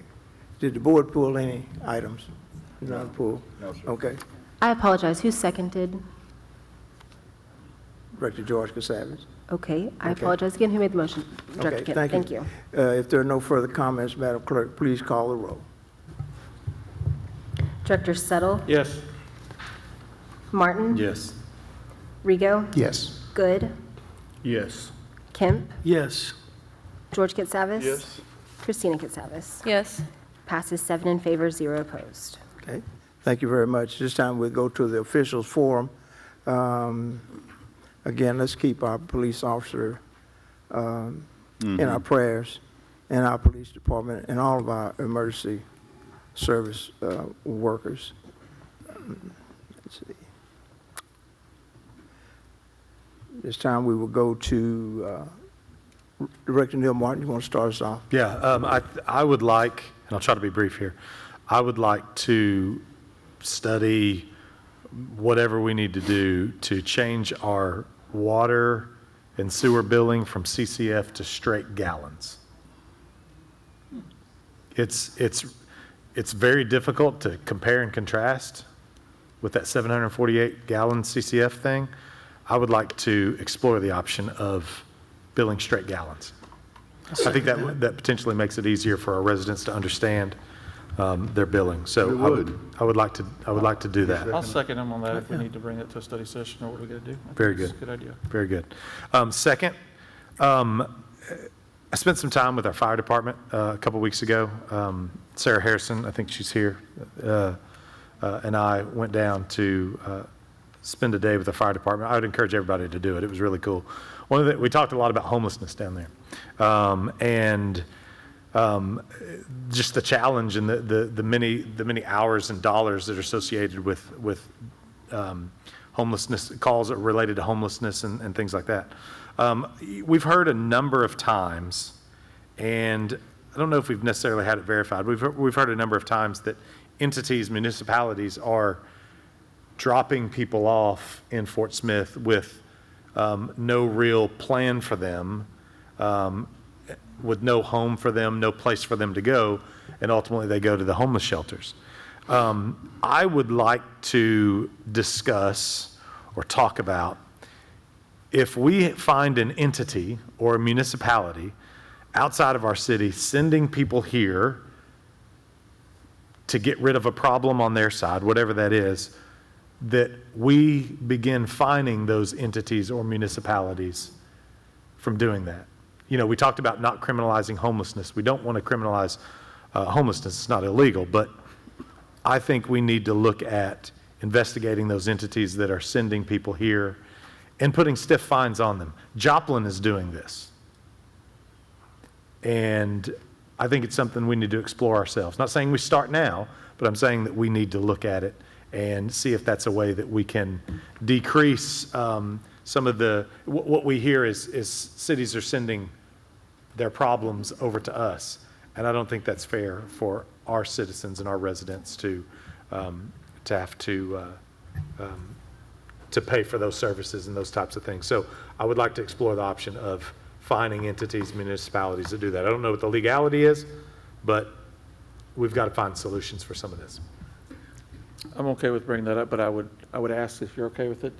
We include our homeless services to see what avenues they could help us with that. Sure, yeah, okay. Definitely. I think this is part of the whole community needs to come together on this. I'm okay with discussion. But we've talked many times about taking care of our homeless. I'm okay to take care of homeless. Our homeless. 100%. Yeah. I'll take care of anybody from here, but when you know people are being bused from other cities and you see them cross the Midland Bridge from the bus station and they're headed downtown, you know that's happening. Yeah, I agree. Director Settle? I got nothing else, Mayor. Okay. Director Kasavage? I'd like to direct administration to reach out to the Secretary of State's office and get an opinion on changing the form of government, the timeline, and provide us with that, bring it to a study session. I was told we had to have a state representative to initiate that, and I was going to do that tomorrow. Attorney General's office. Okay. Thank you. That's all. Okay. Director George Kasavage? Neil, you're exactly right about the homeless, but let me tell you, I've talked to police officers up from all across the state in the restaurant, Russellville, Conway, Little Rock. They buy them a bus ticket, the homeless. Say, here's a bus ticket to Fort Smith. You know why? Their selling point is they have a homeless campus. Yep. They get here, gee whiz, I'm sorry, we have no room. That's one problem. I think it's going to require a little detective work. You know, I wasn't for these flock cameras, but we've got them. Yeah. I think we can match up some things and potentially fine or cause some harm to those entities or municipalities that are sending them here. Okay. Jeff, are we doing any work out of Acme Brick, dirt work out of Acme Brick? Not any active work, no. We do have some soil that we are recovering from other projects, from parks and utilities that we are putting on Acme, but we're not doing any. Is there any plans to sell the shell out there? That is one thing that's being explored, yes, sir. Okay, and let me see. Maggie? Sir? Quick question. Yes, sir. Person goes in, gets their permit, electrical, plumbing, everybody approves it. So here, you're good to go. They start building. Here comes the city. Well, this is wrong. But it's on the plans. You all approved the plans. Well, sorry. You got to change it. Why? That is a very complicated question to answer right now, but Why? I'd be happy to, because I don't know, there's a lot of specifics that go into that. And so I don't know exactly, but I'm happy to meet with you and talk it through. Well, I mean, if plans are submitted and they were signed off on and you got a permit and then something was either added or deleted in the field, there could be changes that need to be added to those plans. but they went by the plans and the city says, no, sorry, we made a mistake. You have to spend another $5,000 correcting it. Do you have a specific example? Oh, yeah. Okay, great. Can we? Yeah, that's fine. I would love to hear about that. Okay. And our police officer, Kyle Newman, I understand is doing a lot better, thank goodness. If y'all ever get a chance, y'all do one ride around with these police officers and see what they go through every day. It's just, you can't imagine until you're actually there and seeing what these guys do every day. You know, pull over a car at 3 in the morning, walking up to a car, not knowing if they got a gun or what, but I've always been an advocate of 2 police officers per car, which is a safety issue, but maybe in the future. One last question. Parrot Island, $92,000 in debt already, and it's April. Is that undistributed operating expenses, or what is that, Joe? According to the financials you sent out, that's where I got this. Sure. I mean, I'm presuming that's 2026 operating expenses to date. They are getting to the point where they are in their operating season and able to generate revenue. So that should change around. So we'll get a monthly P&L? Yes, sir. Well, the season passes were down, it looked like. Yeah, well, they were. Okay, thank you, that's all. Director Kemp? Thank you, Mayor. We've got somebody here that has exposed this situation, and there's now an investigation going on. Can we have that discussion tonight and let him bring to the board's attention not only who's dumping on us, but who is also being taken advantage of? There's a massive fraud scheme affecting our... Do you have information related to dumping? I mean, I know you're the gentleman that was talking about insurance, and I saw that Facebook post. Do you have information about folks being dropped off here? Can we give them a couple minutes just to? What's the? Yeah, that's a couple minutes. So I'd like to hear his it. handle is Hope Fuels, right? Yes, sir. And you made a post just the other day about challenges or insurance fraud related to homelessness. Yes, sir. So I was talking about, I'm specifically talking about people being dropped here. I have that as well. And you've got information related. Do you mind speaking to that real No, quick? sir. It's the same story every single time. To get 100 different homeless people to cooperate on any story would be a physical impossibility. Homeless people lie to you, yes, that is absolutely correct. They will lie to you to get you to feel sorry for them, that's absolutely correct. I've spent a year with them out on these streets now. I used to know 80% of the homeless people on these streets, and now it'd be a guarantee that I don't know 15. Just within the last 3 months, you ask anybody out there, and it's the same exact story. Somebody comes to get them, they pick them up on a bus, they tell them they've got a spot at Hope Campus. They pick them up, they take them to the Salvation Army, drop them off in the middle of the night. They go to Hope Campus supposedly knows nothing about this. Whenever they're at Hope Campus, like I said, they are signed up for Florida Blue Cross Blue Shield. I guarantee you what that does is that gives a 6-month period where there's an investigation fraud through insurance where they cannot get any help in the city of Fort Smith, let alone the state of Arkansas. So this is kind of a Nick Shirley kind of Yes. fraud situation. He's focusing on fraud. I mean, we've had a bunch of people tell us the same story. People are being dropped here. Yes, sir. And it's hard to get corroboration on it. There's something here. There's enough smoke here that there's a fire. And we have got to get this under control. So I'd like some information from you after this. Absolutely. But I think we as a community have got to do be more forceful about this situation here. And that doesn't even take into account the insurance part of this, which all of us are having to pay. So thank you for that. I do want to talk to you a little bit about that. Yes, sir. Thank you. But he knows communities that this is happening in Hot Springs. They're dumping people on us. I don't know why we're not in touch with Hot Springs. I don't know why we're not in touch with Oklahoma City. I don't know why we're not in touch with Conway. Yeah. I mean, this is a massive problem, and we need it solved. Yeah, and this young guy has grabbed the bull by the horns. He's given interviews to the Fort Smith Police Department. Yep. Okay, and there's going to be probably feds involved. Yep. But this is a massive problem. Well, and I will say this, I watched some of your stuff. This is not, I'm going to expose fraud. It's, you're out helping. Yes, sir. You're handing food and water out.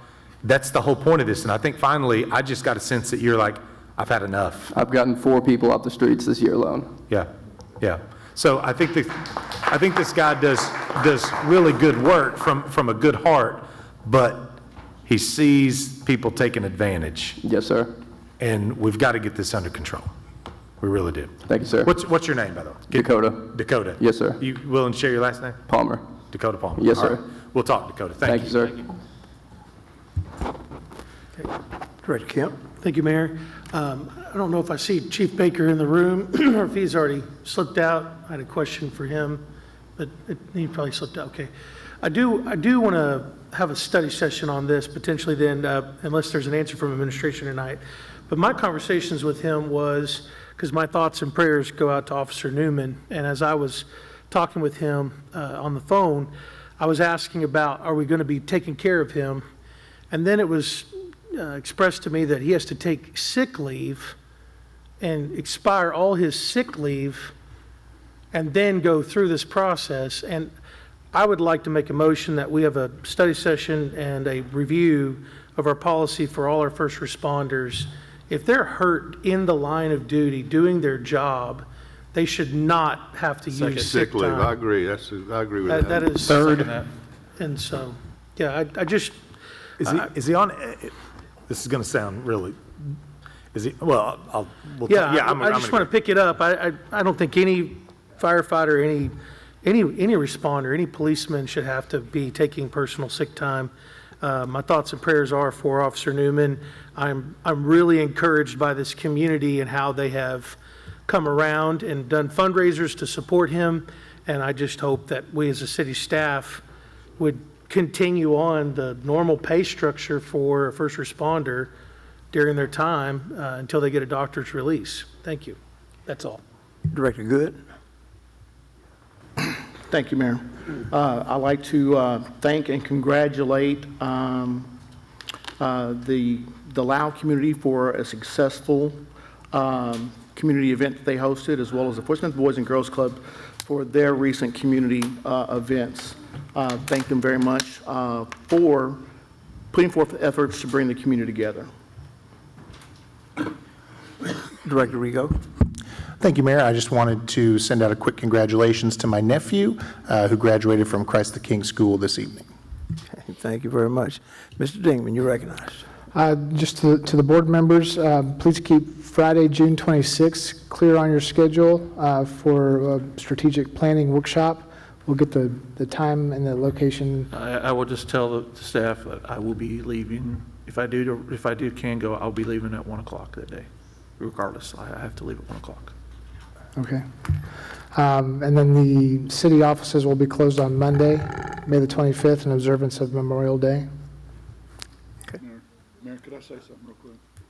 Yes, go ahead. Do y'all have any interest in changing the name of this place from the Blue Line to something else? I made that a while back ago with Director, when the Vaughn was here, Director Morton. I wanted to call it the Fort Smith Town Center or the Fort Smith something. I wanted to Fort Smith Meeting Hall or something like that? I like the Fort Smith Town Center, but I'm okay with something. Well, what's up? Why can't we do that? Well, we can have a discussion on it.